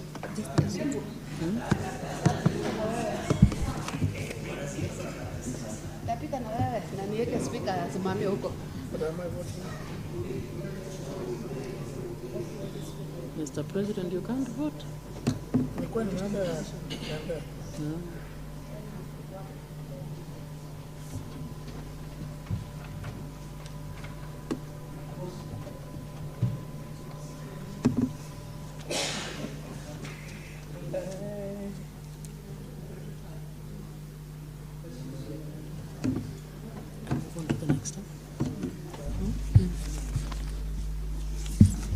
Honorable Senators, we are now moving to division on the county allocation of revenue bill, Senate Bills number 10 of 2026. We begin with clauses with amendments. I put the question. Honorable Senators, please. Senator.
Majority Leader and Senator Korir.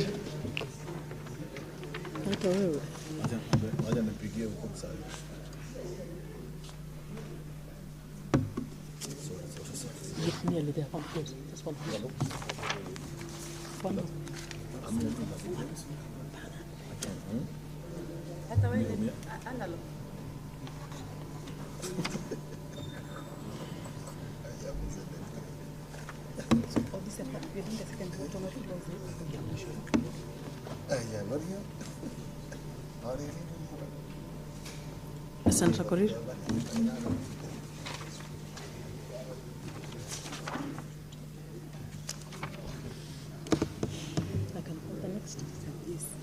Honorable Senators, the final one, all clauses. I put the question that clauses 3, 4, 5, 6, 7, 8, 9, 10, the first schedule.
Yes, Senator Korir. Senator Joyce Korir.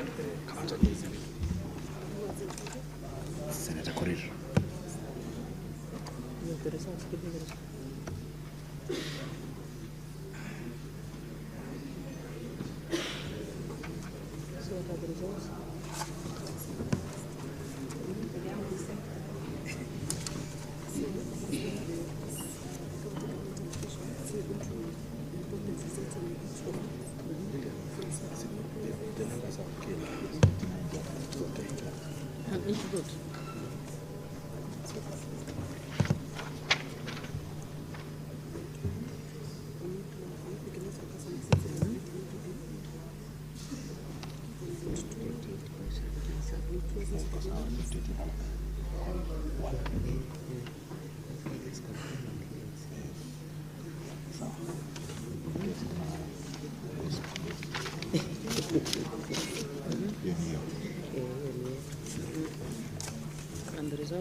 the results. Okay. Okay, okay. And you prepare the next one. I can start.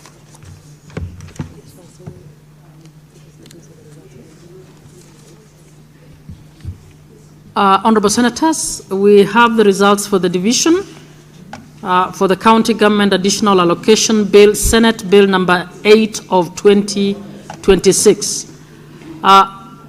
Vote 1.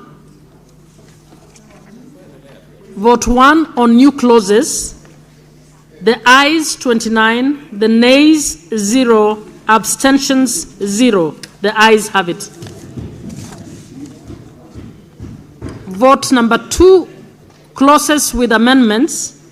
The ayes 29, the nays 0, the abstentions 0. The ayes have it. Vote 3, all clauses. The ayes 29, the nays 0, abstentions 0. The ayes have it.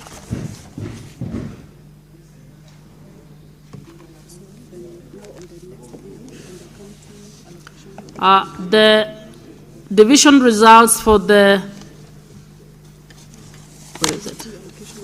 For the County Allocation of Revenue Bill, Senate Bill number 10 of 2026, the results are as follows. Vote 1 on amendments, the ayes 29, the nays 0, abstentions 0, the ayes have it. Vote number 2 on all clauses, the ayes 29, nays 0, abstentions 0, the ayes have it.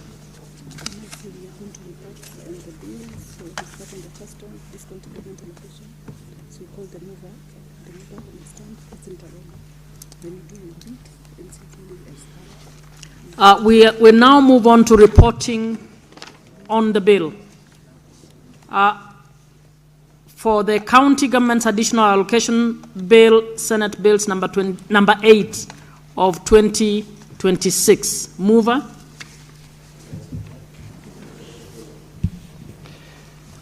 Honorable Chairperson, I beg to move that the committee do adopt the Senate, the committee do report to the Senate its consideration of the County Government Additional Allocation Bill, Senate Bills number 8 of 2026, and its approval thereof with amendment. I put the question that the committee do report to the Senate its consideration of the County Government's Additional Allocations Bill, Senate Bill number 28 of 2026, and its approval thereof with amendments. Will as many as are of that opinion say aye? Will as many as are of a contrary opinion say nay? The ayes have it.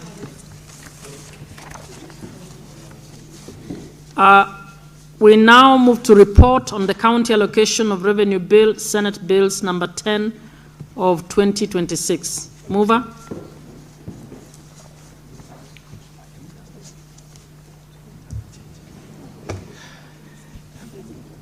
Honorable Chairperson, I beg to move that the House do agree with the committee of the said report.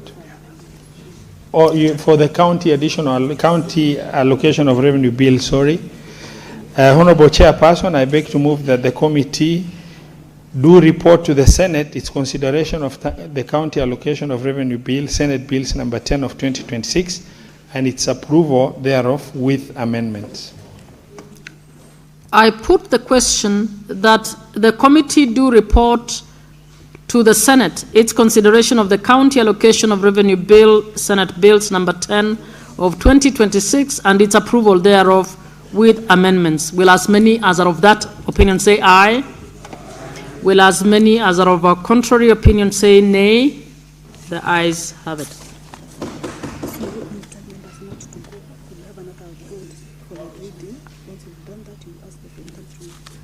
Honorable Senators, kindly stay on for a short, because we have for a short while we have another vote at the Committee of the Whole. So when the House resumes, sorry. Yeah. Sergeant at Arms, you may withdraw the buzz. Honorable members, Mr. Speaker. Senator, you're going to report.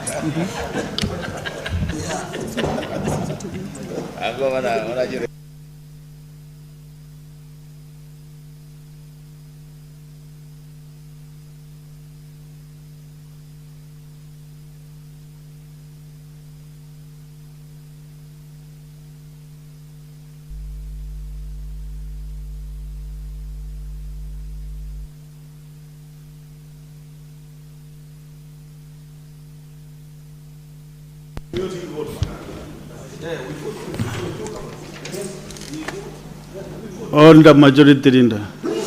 What are you demonstrating when I was?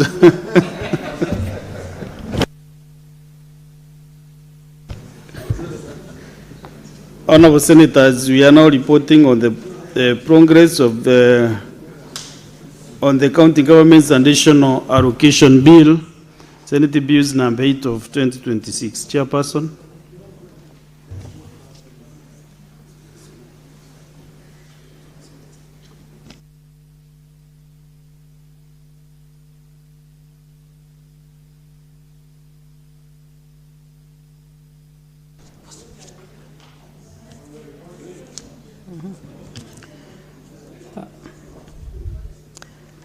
Honorable Speaker, I beg to report that the Committee of the Whole has considered the County Government's Additional Allocations Bill, Senate Bills number 8 of 2026, and its approval thereof with amendments. Mover. Honorable Speaker, I beg to move that the House do agree with the committee in the said report. Under Senator Karanyamu. And I request Senator Wambua to second. Senator Wambua. The Speaker, I second. Honorable Senators, I propose the question that the House do agree with the committee in the same report. I put the question that the House do agree with the committee in the same report. As many as of the similar opinion say aye. Aye. As many as those of the contrary opinion say nay. The ayes have it. Over. Honorable Speaker, I beg to move that the County Government Additional Allocation Bill, Senate Bill number 8 of 2026, be now read a third time. I request Senator Sifuna to second. Senator Sifuna. Honorable Speaker, I second. Honorable Senators, I propose the question that the County Government's Additional Allocation Bill, Senate Bills number 8 of 2026, be now read at that time.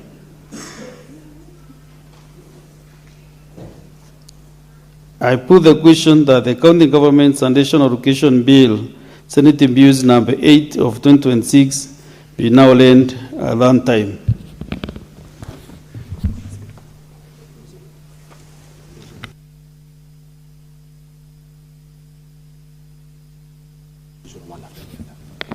Okay, we can report on the other bill. Then we can do the two divisions together. So we are now reporting on the county allocation of revenue bill, Senate Bills number 10 of 2026. Chairperson. Honorable Speaker, I beg to report that the Committee of the Whole has considered the County Allocation of Revenue Bill, Senate Bills number 10 of 2026, and its approval thereof with amendments. Mover. Honorable Speaker, I beg to move that the House do agree with the committee in the said report. And I request Senator Mazayo to second. Minority Leader. I second. Honorable Senators, I propose the question that the House do agree with the committee in the said report. I put the question that the House do agree with the committee in the same report. As many as of the similar opinion say aye. As those of the contrary opinion say nay, the ayes have it. Mover.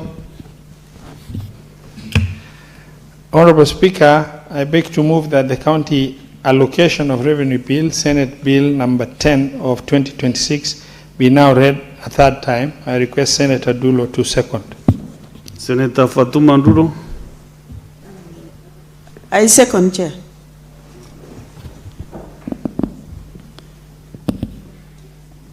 Just, you can just freeze. Don't struggle so much, Senator Kadri. I propose the question that the counter allocation of revenue bill, Senate Bills number 10 of 2026, be now read at that time. You know, Honorable Senators, when the chair poses at that time, there is a window even to make a contribution. That is why the chair usually polls a lot, even suppose even to sit to see whether there is any member who is interested to give a word on it. That is experience.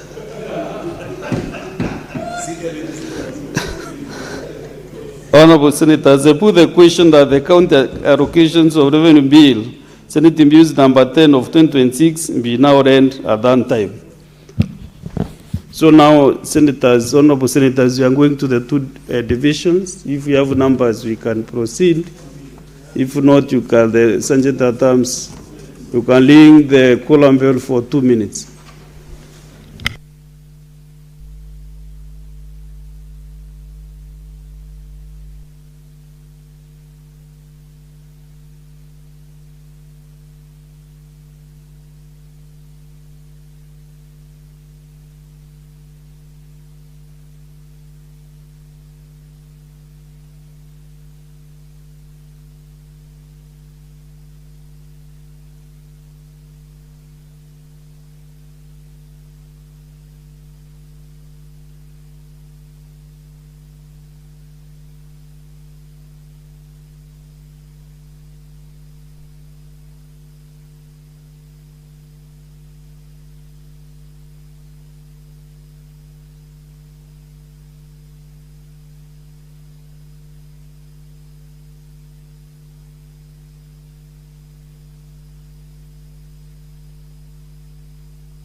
Sergeant at times, link the column bell for 5 minutes.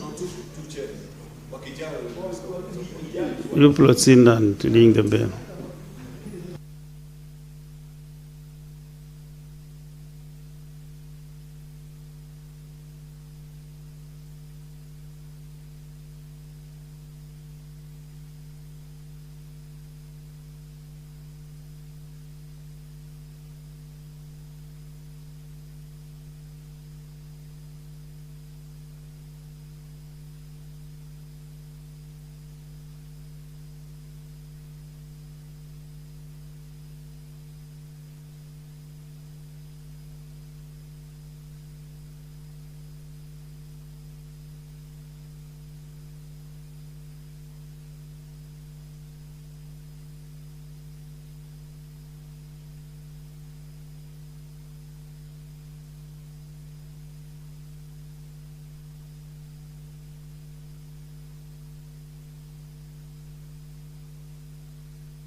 Sergeant at arms, draw the bar and close the doors and draw the bars.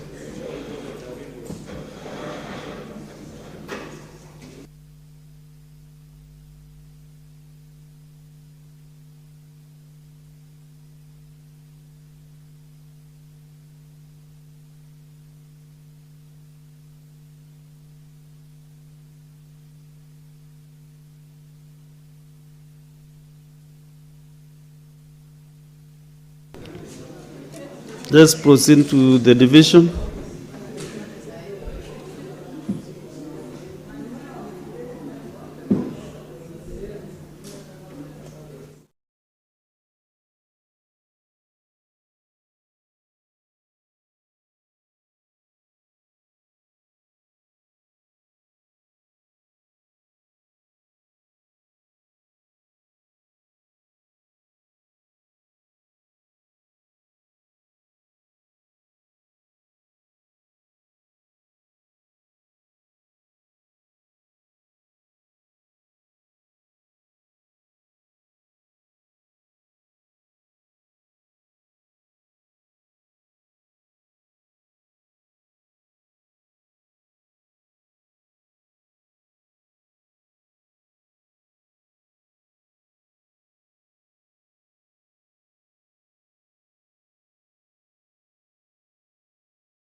Senator Wakoli, what is happening this afternoon? Senator Omtata and Senator Joyce.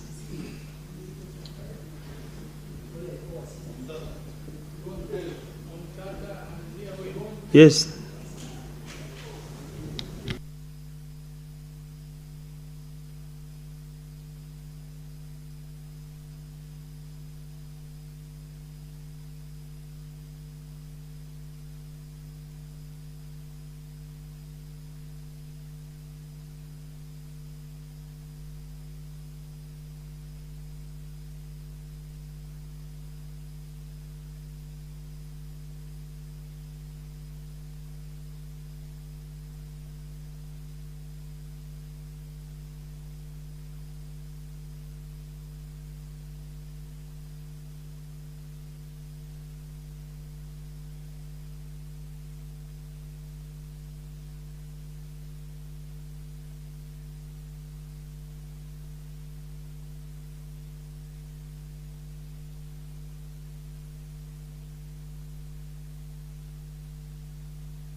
Okay. Let's go to the next division.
Senator Joyce Collins.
On the senators, on the minority leader.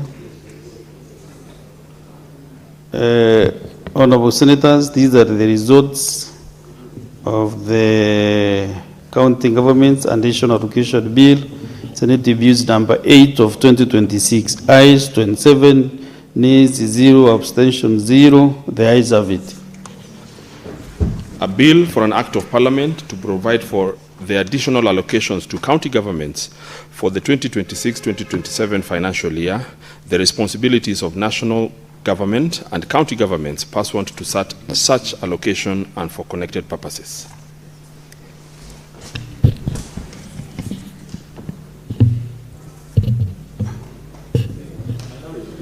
Honorable senators, these are the results of the second division on the counter allocation of revenue bill, Senate Bills number 10 of 2026. Ayes 27, nays 0, abstention 0. The ayes have it. A bill for an act of parliament to provide for the equitable allocation of revenue raised nationally among the county governments for the 2026-2027 financial year, the responsibilities of national and county governments pursuant to such allocation and for connected purposes.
Yeah.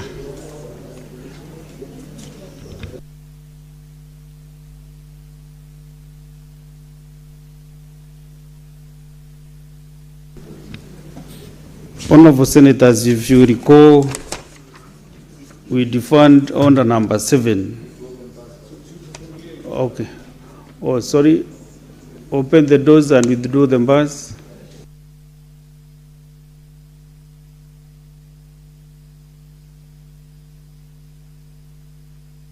And defined order number 7, which is statement. So I request the senators who are here just to read their statements, but unfortunately there will be no time for comments. So, Senator Danson Mugatana, just wait, Thank just you, a Mr. minute, Sister. just a minute. Yes. Order number 7, questions and statements. Senator Mugatana Danson. Thank you, Mr. Speaker. Mr. Speaker, I rise pursuant to Standing Order 53-1 to seek a statement from the Standing Committee on Education on a matter of county-wide concern regarding the state of infrastructure and facilities in vocational training centers, VTCs, in Garsen and Bura constituencies in Tana River County. Mr. Speaker, sir, the VTCs in Garsen and Bura constituencies were established as pillars of hope for the young men and women of Tana River County. However, these institutions have suffered great neglect and currently face significant challenges that undermine their core mission. There are critical gaps in infrastructure and facilities that prevent these institutions from operating at their full potential. Further, the institutions do not have adequate numbers of instructors for the effective delivery and implementation of the curriculum. In the statement, the committee should address the following. 1. The current status of infrastructure across the vocational training centers, VTCs, in Garsen and Bura constituency in Tana River County, including details on any incomplete construction projects, along with an indication of whether the projects are on track or stalled. 2. The adequacy of the technical equipment and learning tools necessary to ensure appropriate and practical training opportunities for students. 3. The total budgetary allocations for infrastructural improvement and provision of equipment in the VTCs in the 2022-2023, 2023-2024, 2024-2025 and 2025-2026 financial years, together with a breakdown of the actual expenditure recorded for each VTC in the specified years. 4. Whether the county government of Tana River has a definitive time-bound plan for the completion of all incomplete construction works, procurement of necessary workshop equipment, and recruitment of additional qualified instructors up to the required levels in order to make the VTCs fully functional, and if so, obtain details on the same. Senator Dr. Danson Mungatana, Senator Tana River County. Thank you, Mr. Speaker. Okay, very well. The two statements by Senator Edwin Sifuna are defined. We go to the statement by Senator for Nandi County, Samson Chalagay. Senator Samson.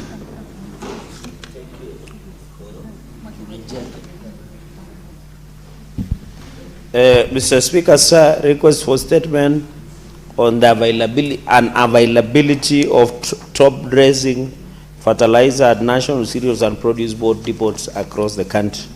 Mr. Speaker, sir, I rise pursuant to Standing Order 53-1 to seek a statement from the Standing Committee on Agriculture, Livestock and Fisheries on a matter of national concern regarding the shortage of top-dressing fertilizer, particularly calcium ammonium nitrate, CAN, at National Cereals and Produce Board, NCPB depots across the country during the ongoing 2026 farming season.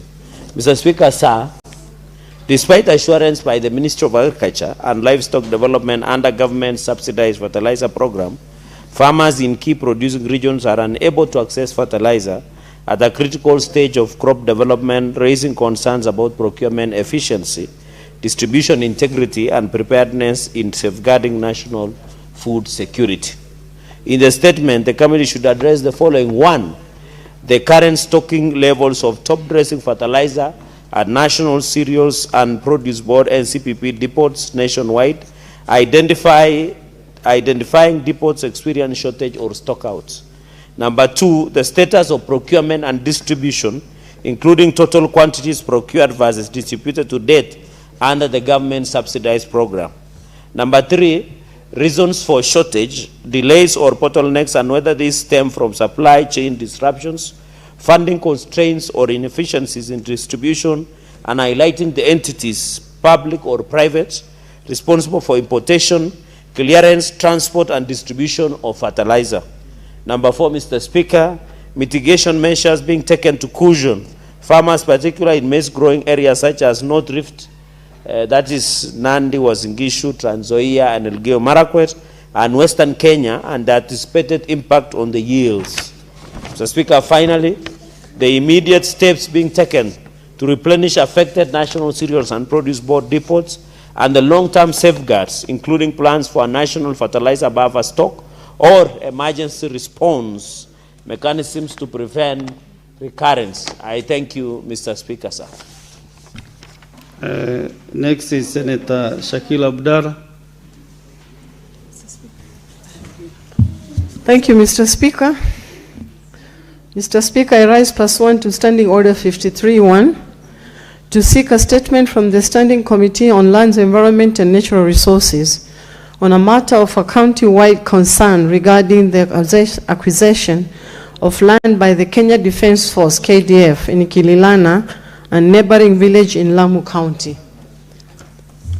Mr. Speaker, sir, residents of Kililana and neighboring villages in Lamu County have for many years cooperated with the government in the compulsory acquisition and occupation of their ancestral land for various development projects. The residents have, however, raised concern that not all affected landowners have been compensated, and where compensation has been paid, it has not been fair. They have also reported that the concerned government agencies have taken more than the agreed upon acreage in some cases. Most recently, the government, through the Kenya Defence Force, KDF, acquired additional land in the villages for the expansion of military-related infrastructures. Residents have raised similar concerns regarding the acquisition and have called for transparency and accountability. In the statement, the committee should address the following. Number 1, Mr. Speaker, the total acreage of land acquired by the government through the Kenya Defence Forces, KDF, in Kililana and neighboring villages for the expansion of military facilities, including the construction of an airport at the Magogoni area in Hindi village, in Hindi ward. The procedure followed, number 2, in the acquisition of the land and obtained the relevant gazette notice and valuation reports among the other relevant documentations relating to the acquisition process. Number 3, whether public participation was conducted before the acquisition and occupation of land, and if so, obtain the attendance registers, submitted memoranda, as well as documentation demonstrating how collected public views were considered. Number 4, the statement of compensation of the affected individuals, including details on the compensation owed to each person, an amount paid so far, and the timeline of payment or any pending balances. Number 5, the measures taken to address the grievances by residents who contend what the calculated compensation was unfair and inadequate to restore their livelihoods. Thank you, Mr. Speaker. Senator Consolata Opobubi.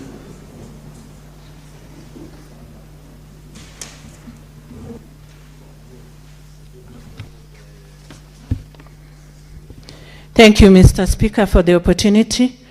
Request for statement on rising insecurity in Kimilili, Bungoma County. Mr. Speaker, sir, I rise pursuant to Standing Order 53-1 to seek a statement from the Standing Committee on National Security, Defense and Foreign Relations on a matter of county-wide concern regarding the alarming rise in insecurity in Kimilili, Bungoma County. Mr. Speaker, sir, the situation has been tragically underscored by the recent murder of Mr. Emmanuel Sebastian Oyunge, whose death has shaken the community and heightened fears about safety and protection of lives and property.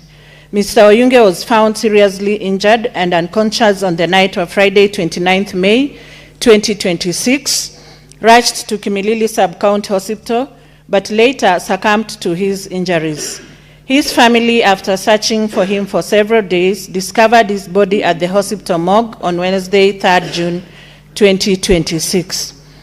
Mr. Speaker, sir, the people of Kimilili deserve protection, justice, and assurance that their lives and livelihoods are secure. The murder of Mr. Oyunge is not an isolated case, but part of a disturbing pattern of violent crime, robberies, and attacks that continue to undermine public confidence in law enforcement.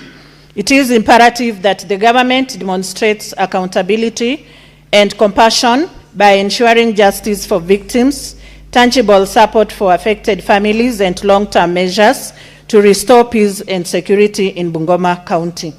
In the statement, the committee should address the following. 1, circumstances of the murder of Mr. Emmanuel Oyunge, progress of investigations, and whether arrests or prosecutions have been made. 2, extent of insecurity in Kimilili with evidentiary data on violent crimes and measures to curb them. 3, actions by security agencies to restore law and order, enhance patrols, and reassure residents of their safety. 4, community engagement and victim support, including strategies to strengthen collaboration between citizens and law enforcement and compensation for the family of Mr. Oyunge, alongside broader support mechanisms for those affected by insecurity. 5, government plans and policy reforms, including resource allocation, personnel deployment, establishment of polycare centers countrywide, and long-term safeguards to secure Bungoma County.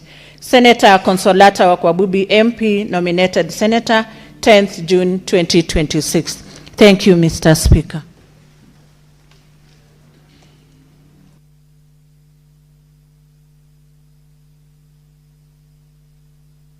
Senator Andrew Mtata.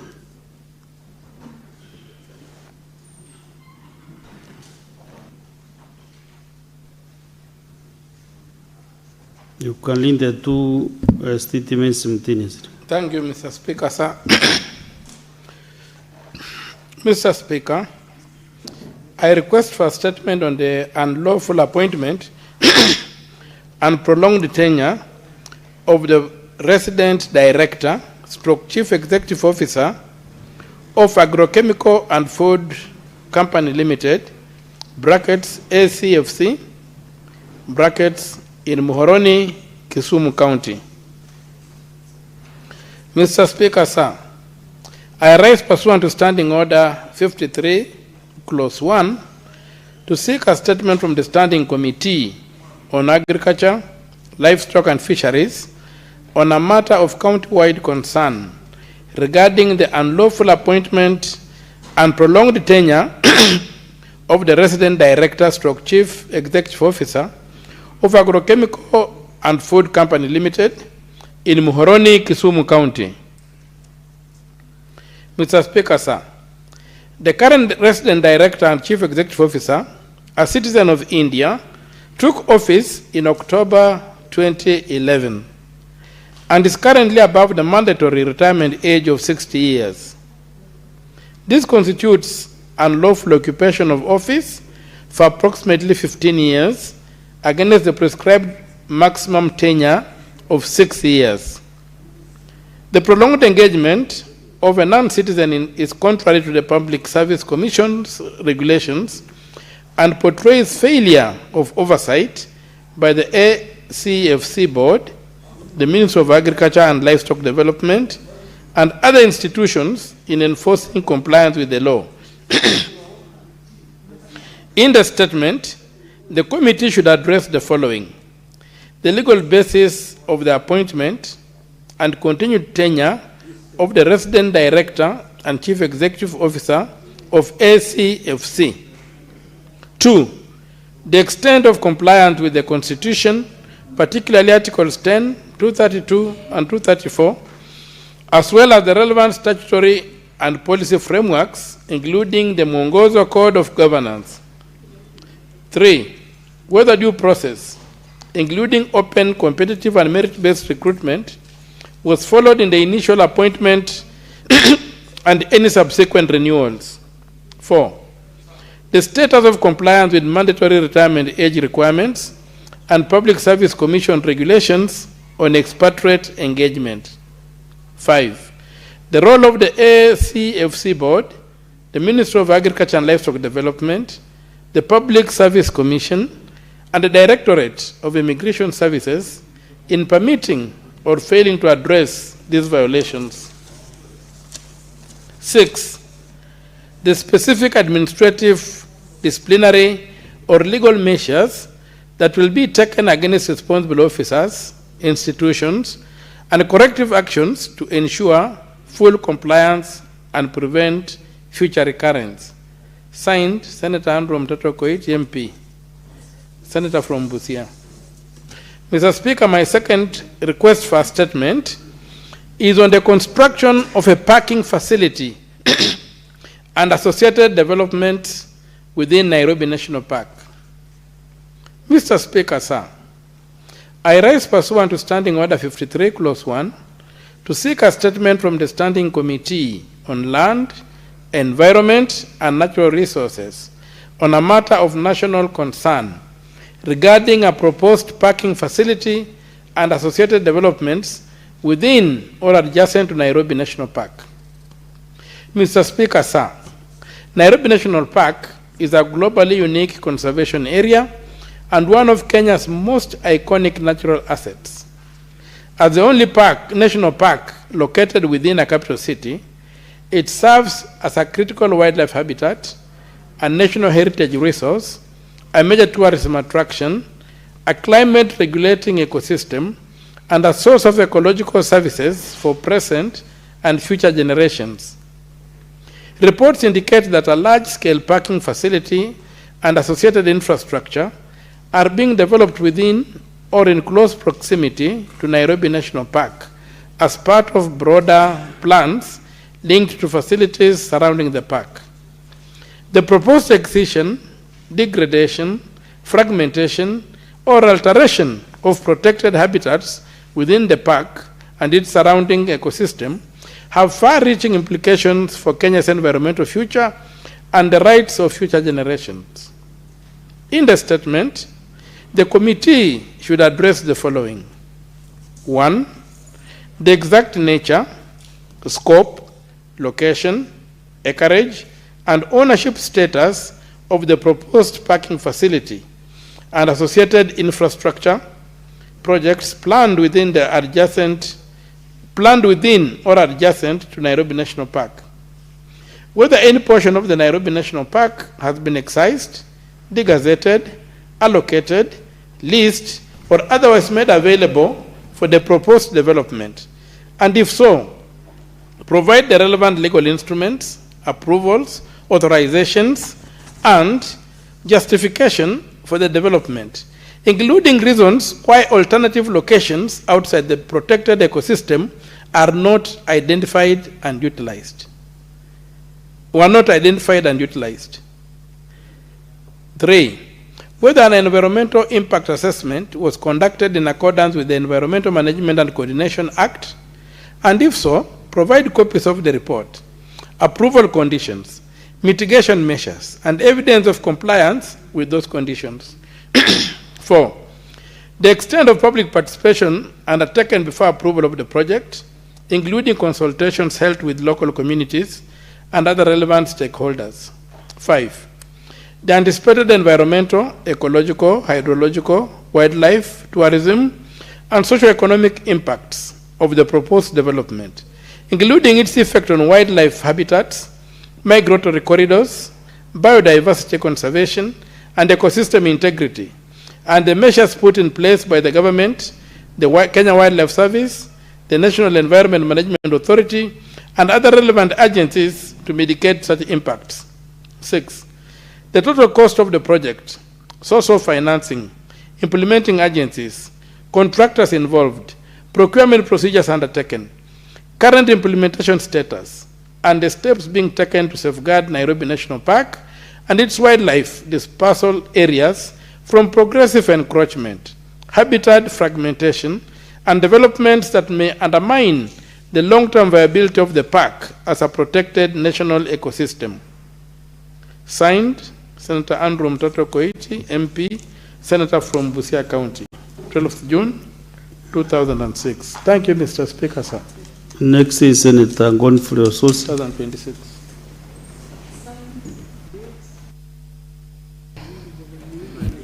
Thank you, Mr. Speaker. Mr. Speaker, I want to request a statement on the status of the standard gauge railway project from Maimahiu to Malaba and its impact on Vihiga County.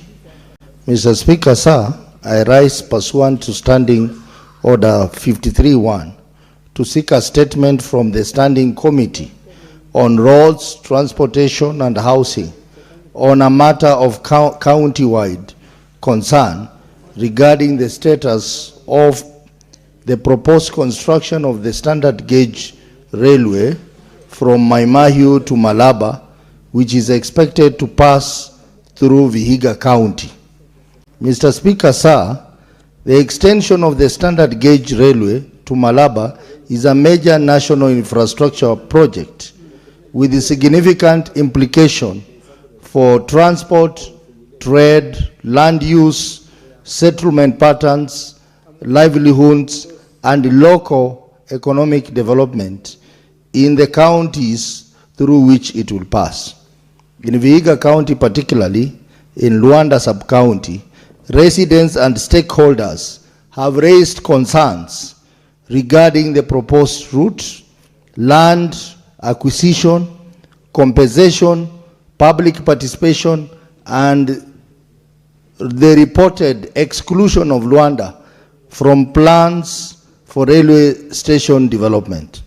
In the statement, the committee should address the following. 1, the current status of the construction of the standard gauge railway project from Maimahiu to Malaba, including the project implementation timelines, funding status, total project cost, financing arrangement, procurement and tendering processes, and any contracts or agreement entered into in respect of the project. 2, the approved route alignment for the railway line from through Vihiga County, including the maps or route plans showing the areas, households, institutions, businesses, and public facilities likely to be affected within the county.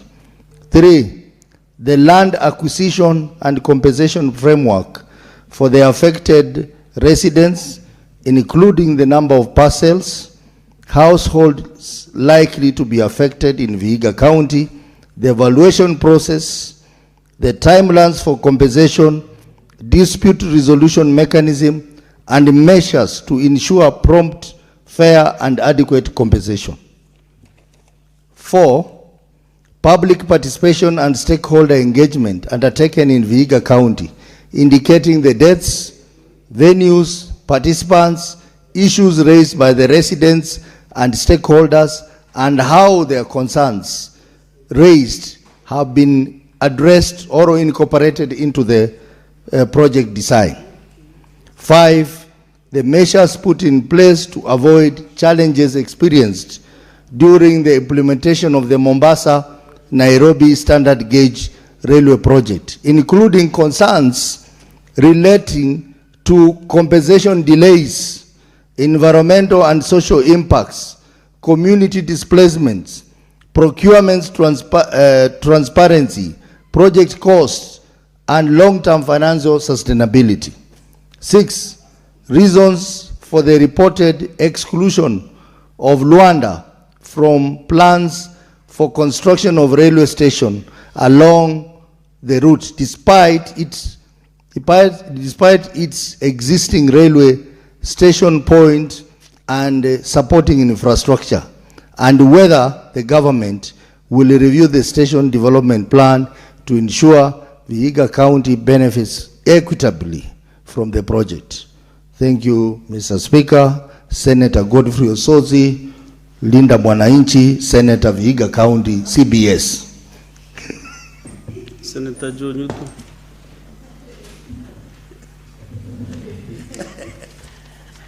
And Honorable Senator, as you know, you read exactly what is in your statement.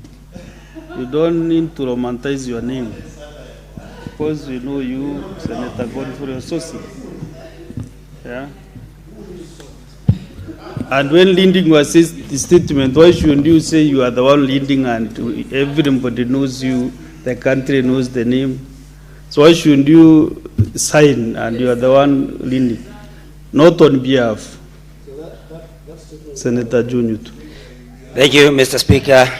This is a request for a statement on the dumping of untreated avocado processing waste in Maragua, Murang'a County. Mr. Speaker, sir, I rise pursuant to Standing Order 53-1 to seek a statement from the Standing Committee on Land, Environment and Natural Resources on a matter of county-wide concern regarding the indiscriminate dumping of untreated waste by avocado processing factories operating within Kandara and Maragua sub-counties in Murang'a County. Mr. Speaker, sir, the disposal of large quantities of sludge and waste in open sites near schools, homes, farms, and water sources, particularly at Bloom's Wempa, adjacent to Peter Kariuki Primary and Secondary Schools, and at a former quarry near AAA growers in Maragua sub-county, poses grave environmental, public health, and safety risks to residents, school-going children, and surrounding communities. In the statement, the committee should address the following. 1, the details of all licenses, approvals, environmental impact assessment, EIA reports, waste management plans, and compliance certificates issued to the avocado processing companies involved in the generation, transportation, and disposal of the solid waste.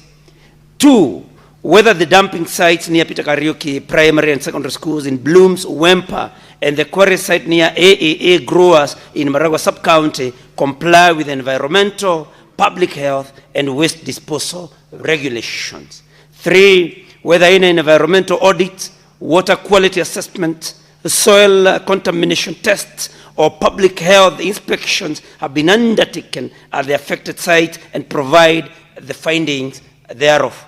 4, the measures being taken to safeguard the health and welfare of residents, particularly school-going children and other vulnerable members of the community living near the dumping sites. 5, whether there have been any investigations into complaints by residents regarding offensive odors, increased fly infestation, and reported health concerns associated with the waste disposal activities. 6, the actions being taken against any companies found to have illegally dumped and treated waste or violated environmental and public health laws, including any remedial orders or restoration measures issued. And finally, Mr. Speaker, the immediate and long-term interventions being undertaken to ensure proper treatment, transportation, and disposal of industrial waste generated by avocado processing companies, and to prevent recurrence of similar incidents in Murang'a County. I thank you, Mr. Speaker. Last but not the least, Senator Aminda Kibwana, on behalf of Senator Edwin Sifuna. Thank you, Mr. Speaker. I'll read this on behalf of Senator Edwin Sifuna. The first statement is on the current state of gazetted forests and conservation areas in Kenya. Mr. Speaker, sir, I rise pursuant to Standing Order 53(1) to seek a statement from the Standing Committee on Land, Environment and Natural Resources on a matter of national concern regarding the current state of gazetted forests, national parks and other conservation areas in the country. Mr. Speaker, sir, Kenya's forests and conservation areas are critical to climate resilience, biodiversity protection, water security, and the general ecological well-being of the country. However, the continued loss of forest cover through deforestation, excision, and degazettement of protected areas poses a serious threat to environmental sustainability, livelihoods, and the rights of present and future generations. The matter is further aggravated where protected areas are excised or degazetted to pave way for developments that do not serve conservation purposes, including state lodges, convention centers, and other infrastructure. In the statement, the committee should address the following. 1. The current total forest cover in the country compared to the forest cover recorded 10 years ago. 2. The acreage of gazetted forests, national parks, and other protected conservation areas that has been excised, degazetted, or converted to other uses in the last 3 years, including the specific purposes for which the said areas have been used.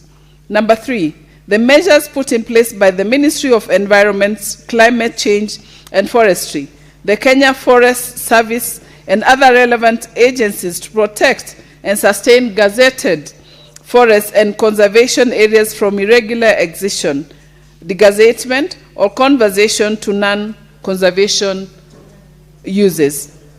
I'll read the second one, also on behalf of Senator Edwin Sifuna, on the status of the new Karen market. Mr. Speaker, sir, I rise pursuant to Standing Order 53(1) to seek a statement from the Standing Committee on Trade, Industrialization and Tourism on a matter of county-wide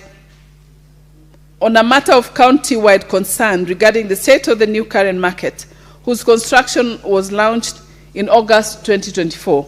Mr. Speaker, sir, the Karen market project was intended to provide local traders with a safe, dignified, and conducive environment in which to conduct their businesses.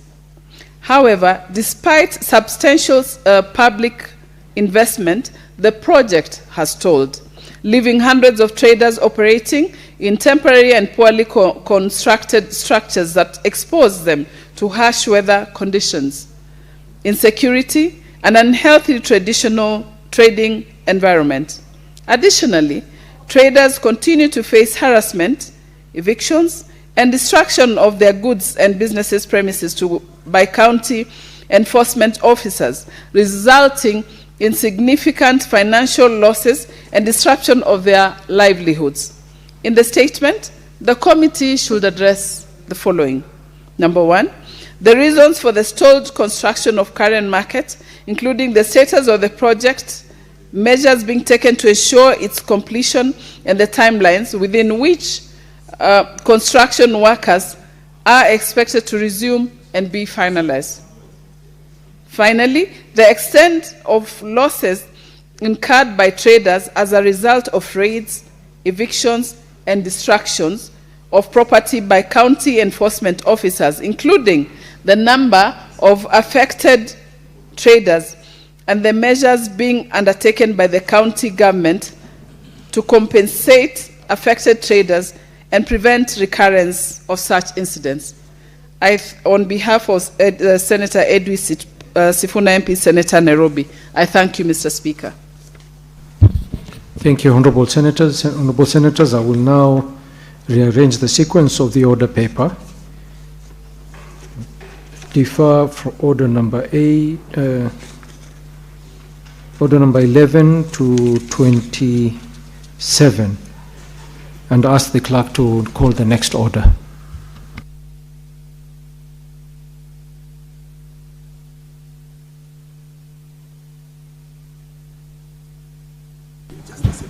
My apologies, Honorable Senators. We are just rearranging the order paper, just the sequencing, and we will go straight to order number 27.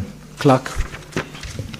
Order number 27, the Assisted Reproductive Technology Bill, National Assembly Bills of number 61 of 2022, resumption of debate, second reading. Catherine Muma. What is your clarification, Senator Eddie Okech? Mr. Speaker, I do beg that to just get your clarification. You know, we had this order rearranged to the extent that these statements that were read were brought back this way. And Mr. Speaker, you know, we are sat here so to be able to actually put some input in terms of commenting to these statements. So I was just wondering whether there was a chance that we would be able to comment on these statements, or there are some statements that are so critical that we thought that would be important that we at least. Thank you, Senator Eddie. Highlight a few issues about them.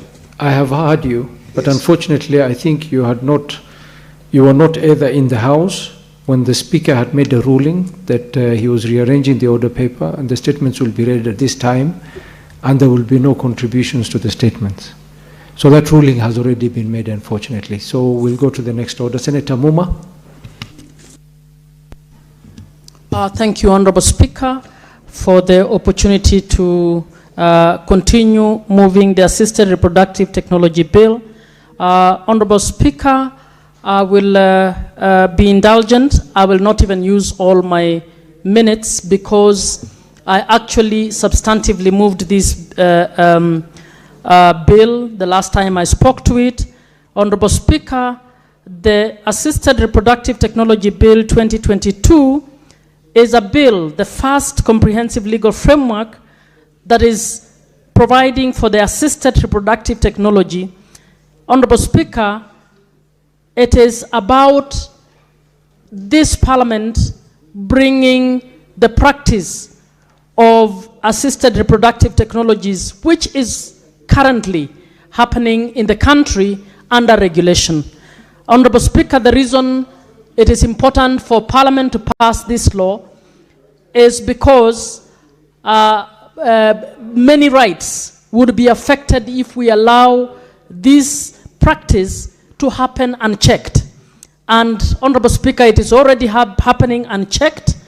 It is, we have people signing up, and we have commercial surrogacy happening in the country. And because there is no law and regulation to guide this practice, then we will have rights of vulnerable people who feel they want to make some money being violated. We have the rights of children being violated. For instance, a child who's born out of this process may very well not be able to be provided for in terms of registration. We would have dangers of them being stateless and so on. Honorable Speaker, I raised all this issue the last time I spoke, and I would not want to, because I know there is more business to happen, I would like at this point, if Senator Eddie can and the team. Just communicate to the chair and don't mind. Honorable Speaker, it is because my seconder, Honorable Eddie is interfering with Senator Mungatana, who I would want to move this. You just pronounce yourself that you want Senator Mungatana to second. The rest is... So as I finalize, the bill prohibits certain activities that would actually violate rights. It protects rights for those who would be vulnerable and need protection. For instance, parents, surrogates, donors, children, and it also facilitates issues relating to access to information while also providing for confidentiality. It also brings a regulatory framework on licensing for those who would practice in relation to these technologies. So with all of that, I wish to call upon Senator Mungatana to second. I thank you. Senator Mungatana.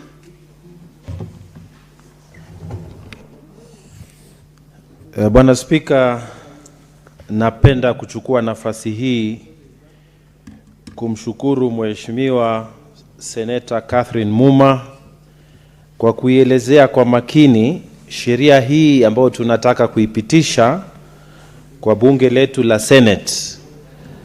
Na sheria hii, Bwana Spika, imekuja kwa sababu ya shida ambayo wananchi wanapata. Bwana Spika, watu wanapendana, watu wanaoana, kisha baada ya kuoana sote huwa tunamuomba Mungu awabariki maharusi na watoto. Lakini ukweli wa mambo ni kwamba kuna watu wengi ambao wanapata kufanya ndoa, wanakubaliana na wanamuomba Mungu wapate watoto, lakini kwa sababu moja ama ingine, pengine bwana anakosa kuweza kuzalisha ama mama anakosa kuweza kuzalisha, kubeba mimba. Na Bwana Spika, hawa ni watu ambao wamependana, ni watu ambao wamemuomba Mungu awasaidie wapate mtoto, lakini kwa sababu moja ama ingine unakuta mama hawezi kubeba mtoto ama mzee hawezi kuzalisha, kisha shida inaingia nyumbani. Unapata mama anasumbuliwa na ama unapata ndoa inaharibika, mapenzi yanaisha, shida inaingia pale nyumbani. Watu ambao wamependana, watu ambao waliapa mbele za Mungu kukaa pamoja, shida inakuja kwa sababu ya kukosa namna ya kupata watoto. Bwana Spika, shida kama hii ikija, watu wengi wamekuwa katika hali ya kutatanisha. Wanaambiwa kimbia nenda nchi fulani, ama kuna mtu fulani ambaye anajua atakupeleka wapi.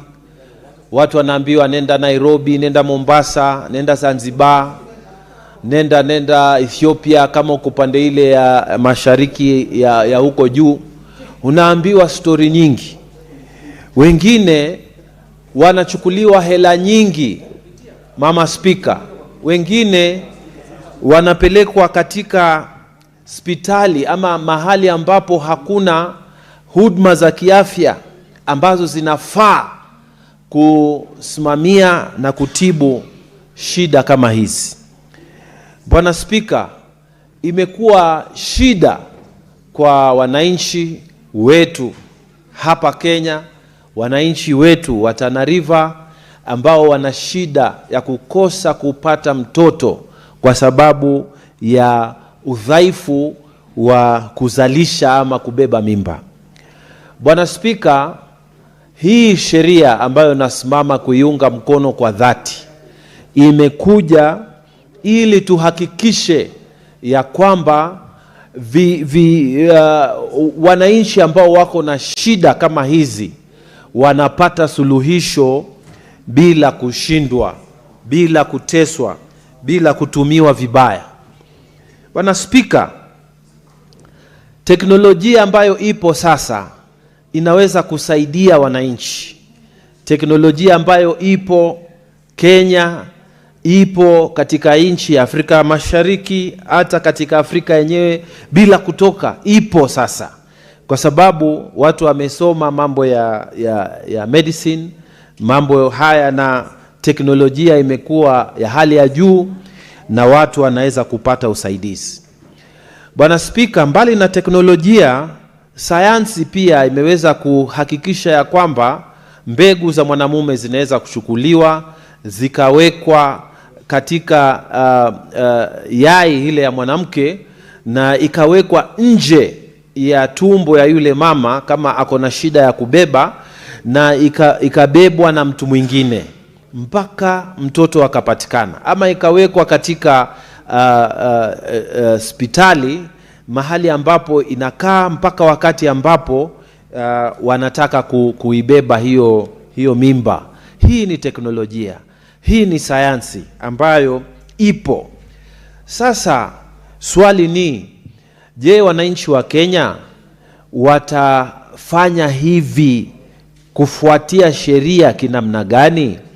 Je, sheria ipo ya kusaidia mama ama baba ama kijana ama msichana ambaye wamependana na wako katika hali hii, changamoto hii, wataifanya namna gani ili wafanye kwa hali ambayo ni safi, hali ambayo serikali imekubali, hali ambayo inaeleweka na kila mtu na haina tashwishi, na hali ambayo hawatawekwa pesa nyingi ama kutumiwa vibaya kwa sababu ya shida hiyo. Kwa hivyo sheria hii, Bwana Spika, imetupatia nafasi ya kujenga familia ambazo zingepata shida. Imetupatia nafasi kubwa, na hii sheria, Bwana Spika, inatoa nafasi ya hata wale ambao pengine ni wazee. Bwana Spika, kuna watu ambao wanakuja kupata mpenzi wao wakiwa wao wenyewe wamezeeka, lakini wanapendana na huyo mama pengine ni mzee ama yule mzee ni mzee, na hawawezi kubeba mimba kwa sababu ya hali ya udhaifu ya kimwili. Hiyo mimba inaweza kubebwa kisayansi nje ya tumbo ya yule mpenzi wako, ama huyo mama mzee, ama mama ambaye ako na shida, alafu mtoto akazaliwa bila shida yoyote. Kwa hivyo Bwana Spika, safari ambayo tumeianza katika bunge hili la Seneti ni kusaidia wananchi wa Kenya, ni kuhakikisha kuna sheria ambayo sasa hakuna mtu ambaye ataenda kuambiwa utalipa 1,000,000, utalipa 2,000,000 kuvunja manyumba ya watu, kwa hali sayansi ipo. Kwa hivyo hii sheria, Bwana Spika, imetengeneza kamati ya teknolojia ambayo itasimamia na kutunza mambo haya. Imepatia sheria ambazo zinapingwa na zimepigwa marufuku hapa. Sheria ambayo inasema kwamba, kwa mfano, hawezi kuchukua mtu kama amekwisha aga, huwezi kutumia mayai yake. Kama ni mwanamume, huwezi kutumia mbegu zake. Hata kama mmeziweka ndani ya fridge, haziwezi kutumika. Inasema kuwa haitakubalika kuchukua mbegu ya mwanaume ukaichanganya na mbegu za wanyama, ama kufanya kitu ambayo haiko katika mipangilio ya Mwenyezi Mungu. Kwa hivyo hii sheria sasa imetusaidia kutengeneza namna mwafaka ya wananchi kupata nafasi ya kujisaidia, na pia imeweka sheria na kukataza mambo mengine ambayo kuna watu wabaya ambao wangeyatumia kutumia shida ambazo wananchi wanapata kufikia hapo. Kwa hivyo Bwana Spika, mimi nasema tuipitishe hii sheria. Naomba sana wabunge wenzangu katika bunge letu la Senate tuipitishe hii sheria, kwa sababu kuna kitengo cha wananchi ambao wanasumbuka na kuna walaghai ambao wameingia kitengo hicho na kujaribu kupata pesa kutumia shida ya hawa wananchi. Sasa tutakuwa na mwelekeo wa kisawasawa. Ukienda hospitali utaelezewa vile utafanya. Sheria ambayo itatumika itaenda paka kwa hospitali za wananchi wa kawaida. Itakuwa kwamba paka pale Hola, ile hospitali yetu kubwa pale Tana River, kama huwezi kupata watoto na uko na shida namna hiyo, hii sheria sasa itasaidia watu kwenda pale na kusaidika na sio kutoa pesa nyingi. Kwa hivyo sisi tunataka sana sheria hii iwasaidie watu wetu. Kwa hivyo mimi nataka kuketi nikisema, wabunge wenzangu, tuiunge mkono hii sheria, kwa sababu pengine mimi na wewe hatuko na hiyo shida, lakini kuna wengine wetu wako na hiyo shida, na hata mbele ya Mungu kazi tutakayoifanya leo kuipitisha hii sheria itatuongezea zile marks huko mbele kwa Mwenyezi Mungu. Kiulizwa ulipokuja hapa Senate ni kitu gani ingine ulifanya, maana kuna wengine, wewe wacha bwana, wewe senator wa Migori, utaulizwa ilikuwaje huko ulipokuwa senator, ulifanya kazi gani? Na kazi ya moja ambayo utasema ulifanya tukipitisha hii sheria ni kwamba ulisaidia wenzako wanadamu kuweza ambao walikuwa na shida kupata watoto wakitumia teknolojia. Kwa hayo mengi machache, Bwana Spika, naunga mkono. Asante sana. Honorable Senators, I propose the question that the Assisted Reproductive Technology Bill, National Assembly Bills number 61 of 2022 be now read a second time. Senator Okenyuri.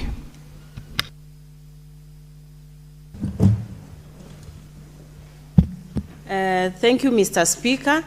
I actually do not understand why we are being hurried to finish this process, because I'll spend few minutes, but I really do not understand why that limitation should be there, because this is a bill which is coming to address very serious challenges. Mr. Speaker, are you aware there are women who have been sent out of their marriages because they cannot conceive? That is a discussion which we would have had adequate time to actually contribute and support this bill, Mr. Speaker. While as it may be, let me commend Senator Catherine Muma, the co-sponsor, and the sponsor from the National Assembly, Honorable Millie Odhiambo, a legislator I admire. Yesterday, I had an opportunity to interact with her and share her book, Rig or Be Rigged. So I had to support this bill, Mr. Speaker, because it addresses a challenge which people do not want to talk about, yet very rampant in our communities. Mr. Speaker, we have people who are practicing assisted reproductive, who are practicing assisted reproduction, and we are not talking about it. So I think it's a time that this conversation needs to be open, so that we assist people who want to conceive and bring to life children, so that they are not their homes, they are not going to be sent out of their marriages, because having children is a blessing.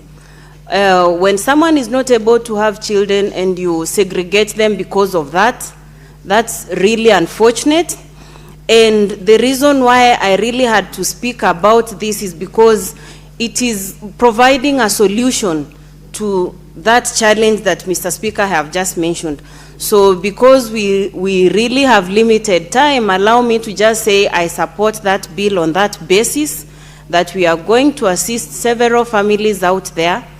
People want to, to protect certain attributes they love. And people, the moment you advance in age, you know you are not able to, you are dealing with certain challenges which, Mr. Speaker, I might not mention at this time, but I support this bill. Thank you. Thank you, Senator. Senator Moroma.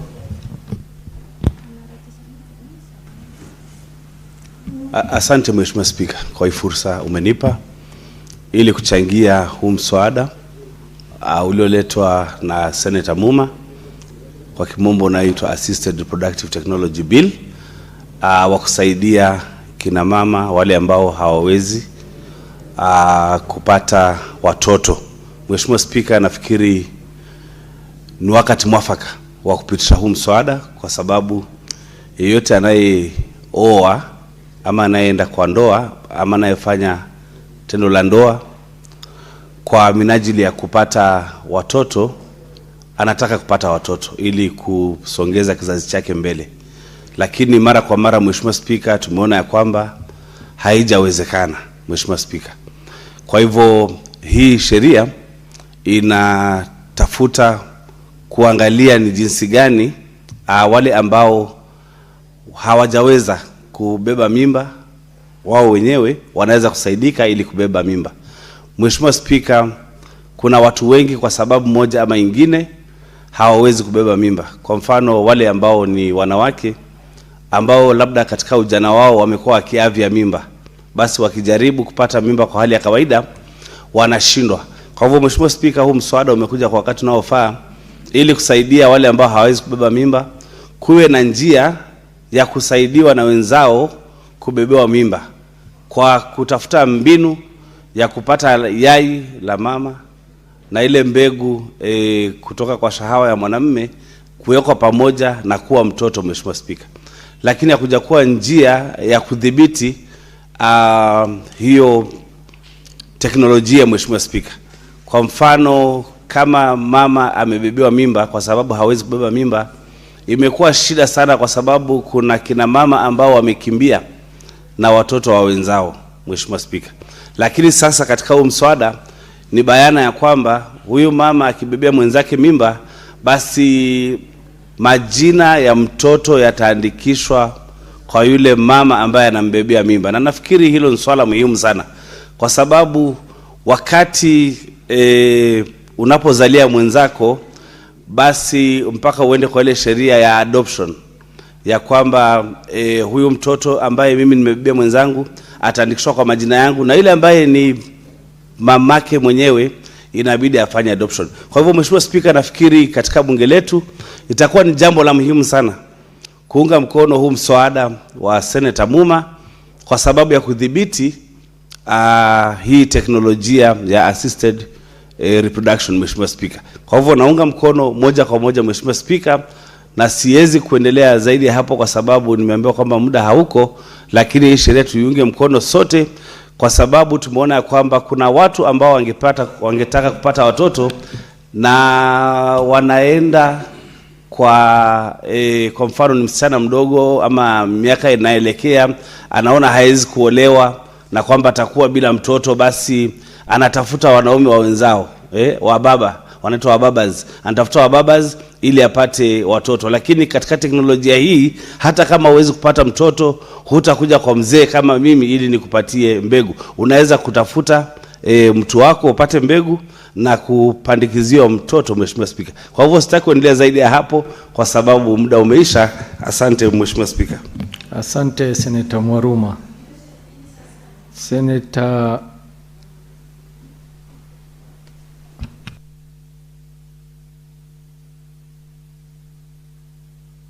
Can I call the mover to reply?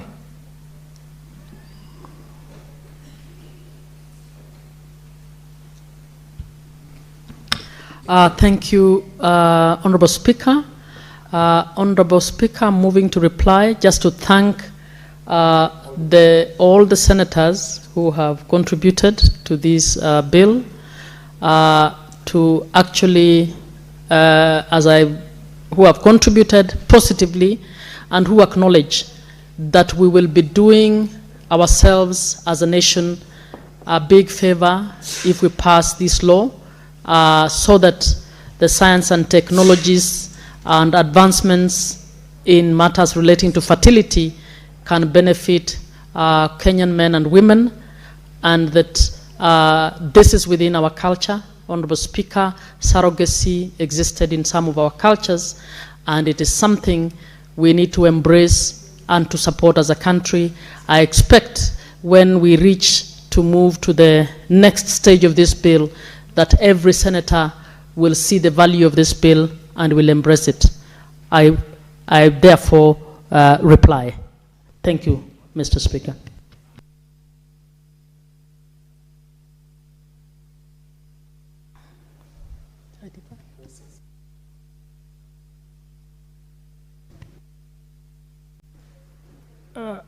I also defer the putting of the question. Thank you. I wish to request the Honorable Speaker that the putting of the question be deferred. Thank you. The putting of the question is hereby deferred.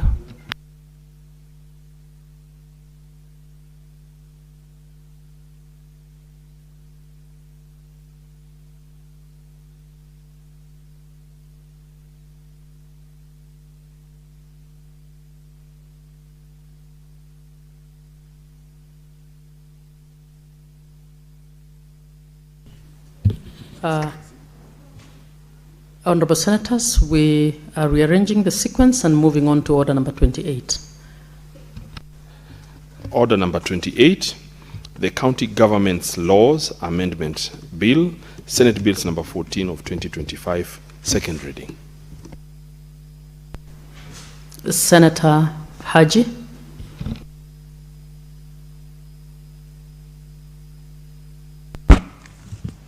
Thank you very much, Madam Speaker.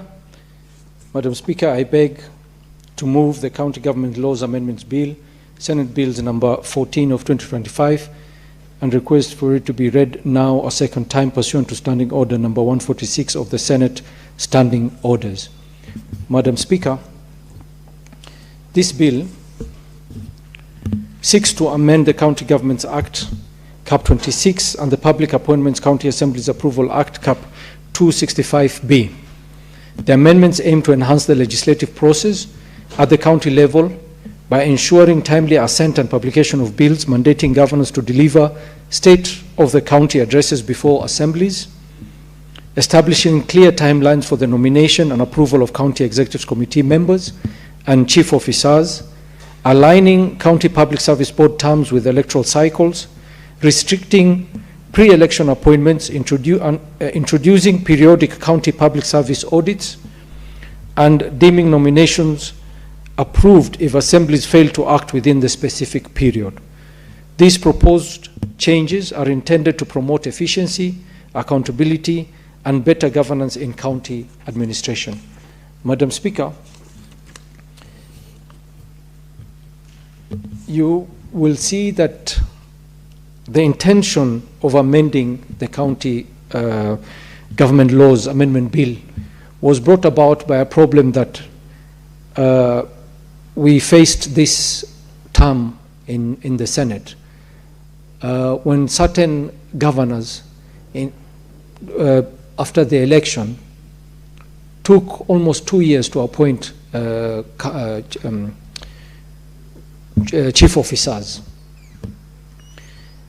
And Madam Speaker, in some of their defenses, they kept telling the Senate that they were having problems with the County Public Service Board.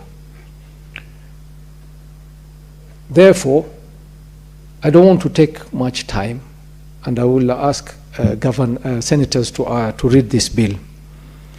In amending this bill, we will be able to bring efficiency in the county government, and we will be able to put to task governors in following the law, because the laws as it is now, it's silent on some of these matters. The County Government Act as it is right now provides the framework for the establishment, functions and operations of county governments. The key sections which the bill seeks to amend include Section 24, which outlines the process of assent to bills passed by county assemblies. We have seen and we have heard from the county assemblies that they have been passing bills at the assembly, and the governors are sitting on the bills, then they don't see the light of day. Section 25, which requires legislation passed by the county assemblies, is amended for the governor to publish in both the County Gazette and the Kenya Gazette. Section 30, which requires governors to deliver annual state of the county address, but does not specify the forum. I remember hearing in this floor of the House we've had governors addressing the assembly under a tree in some counties. And we've seen also some county assemblies holding two forums, one at the assembly and another one outside the assembly. So this law will regularize that. Section 35, which provides for the appointment of county executive committee members without explicit timelines for nomination and approval post-swearing in or after the elections. Section 42, which requires the constitution of a new county executive committee after an election to be finalized within 21 days of the swearing in of the county assembly members, a timeline that is inconsistent with the Public Appointments Approval Act and has been found to be insufficient. Section 45, which deals with the county chief officers but lacks caps on their numbers and approved timelines. In this bill, we have amended and we have proposed that the number of county officers be pegged at 20, but after, during the public participation, when the county, Council of Governors appeared, they said for some counties, which is understandable, that for some counties, the number 20 or 14 will be very small. For example, Nairobi County, which is quite a big county with a big budget, might require a bit more. But that is something open for discussion with the senators, and during amendments we can see if we can increase the number of chief officers. Section 58, which sets a 6-year non-renewable term for county public service boards without alignment to electoral cycles. We proposed in the amendment that since governors are the office of the governor is a political office, and we understand that governors go through an election cycle, and when they campaign, they do make promises, and one of the major promises that governors make is employment of youths and citizens at the county government. Yet we have seen that after every election, there seems to be a disconnect between the County Service Public Board and the governor, because the County Service Board was appointed by the previous governor. So we thought that we should put a clause to enable a newly elected governor to be able to appoint a new public service board, but within a period of time, because we have allowed that he can keep the board for a period of 6 months after the elections. Section 58, Section 58A, which provides for the governor to nominate members to a selection panel for selecting suitable candidates as county public service board members, only when a vacancy arises, but does not require such nominations after a general election. Section 63, which restricts certain appointments during election periods, but allow exceptions for continuity. Madam Speaker, the other thing that we have noticed in the period of time that we've been in the Senate is that when governors go towards the election, they tend to break the laws by hiring a lot of people as a promise for them to re-elect the governor to the office again. And we have realized that this one usually affects the ceiling, and when the governor comes in the next election, if a new governor comes in, he finds a bloated human resource at the county level. Section 86, which does not currently mandate periodic audits of the county public services. Madam Speaker, we've also included a clause to allow the National Public Service Board to conduct an audit of all the 47 counties to ensure that the people who've been employed as civil servants in the county government do meet the requirement and the set laws which are there in employing them. Therefore, Madam Speaker,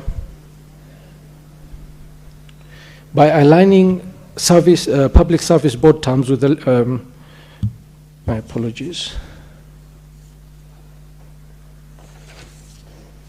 Madam Speaker,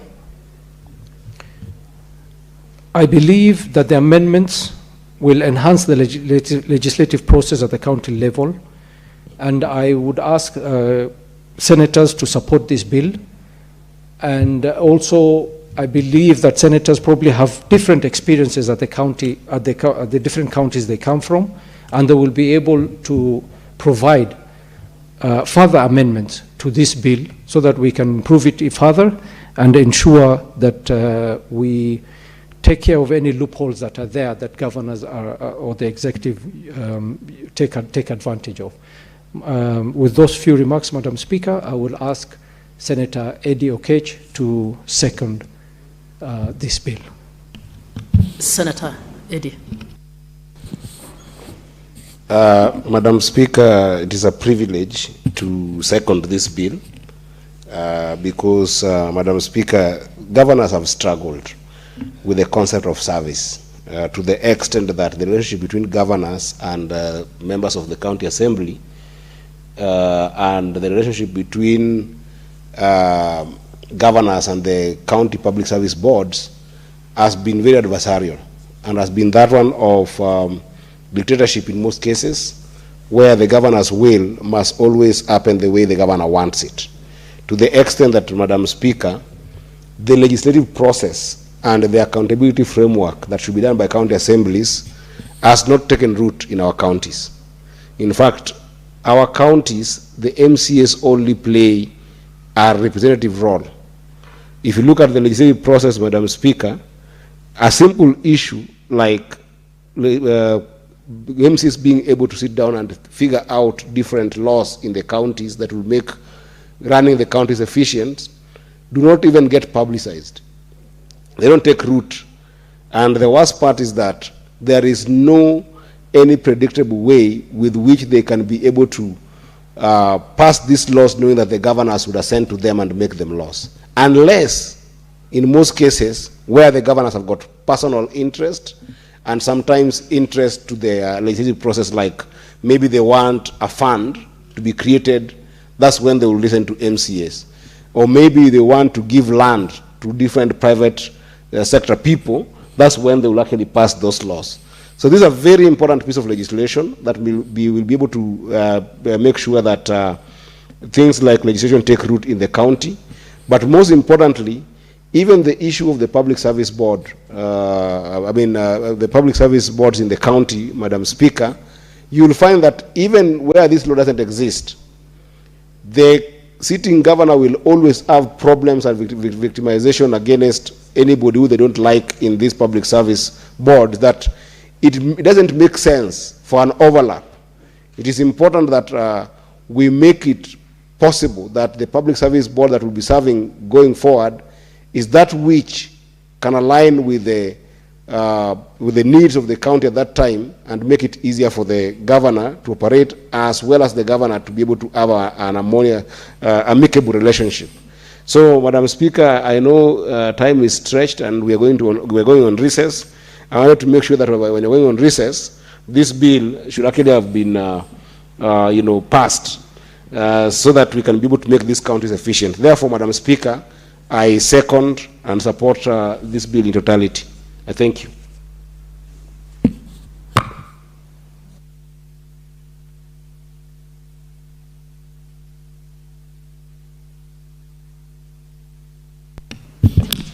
Honorable Senators, I propose the question that the County Government's Laws Amendment Bill, Senate Bills number 14 of 2025, be now read a second time.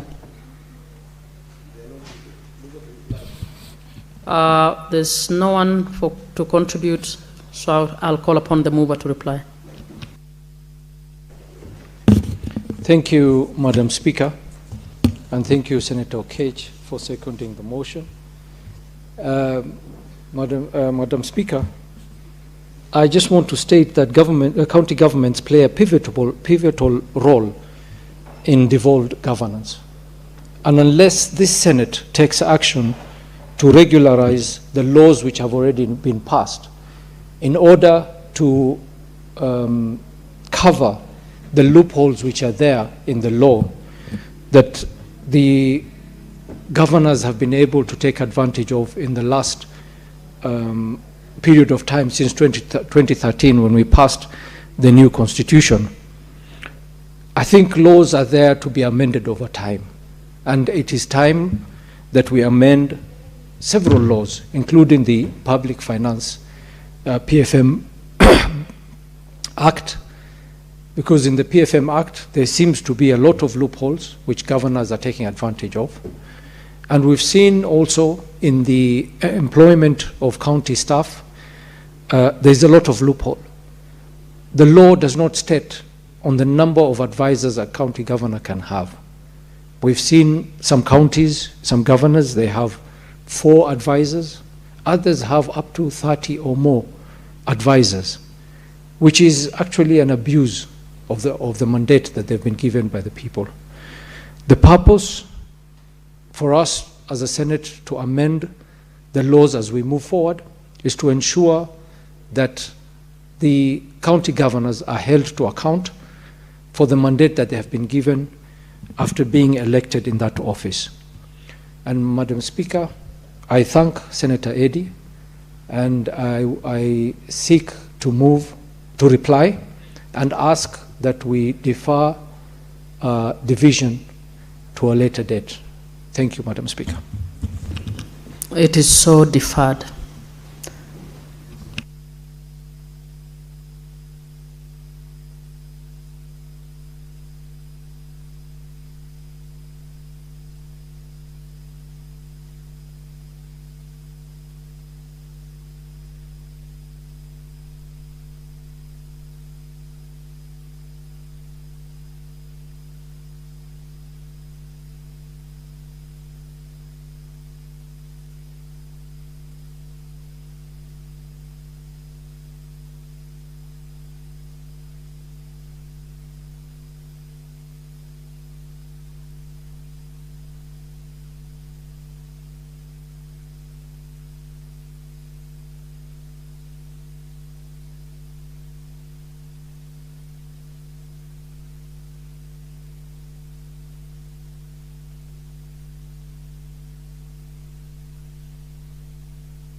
Honorable Senators, it is now 6:30 p.m.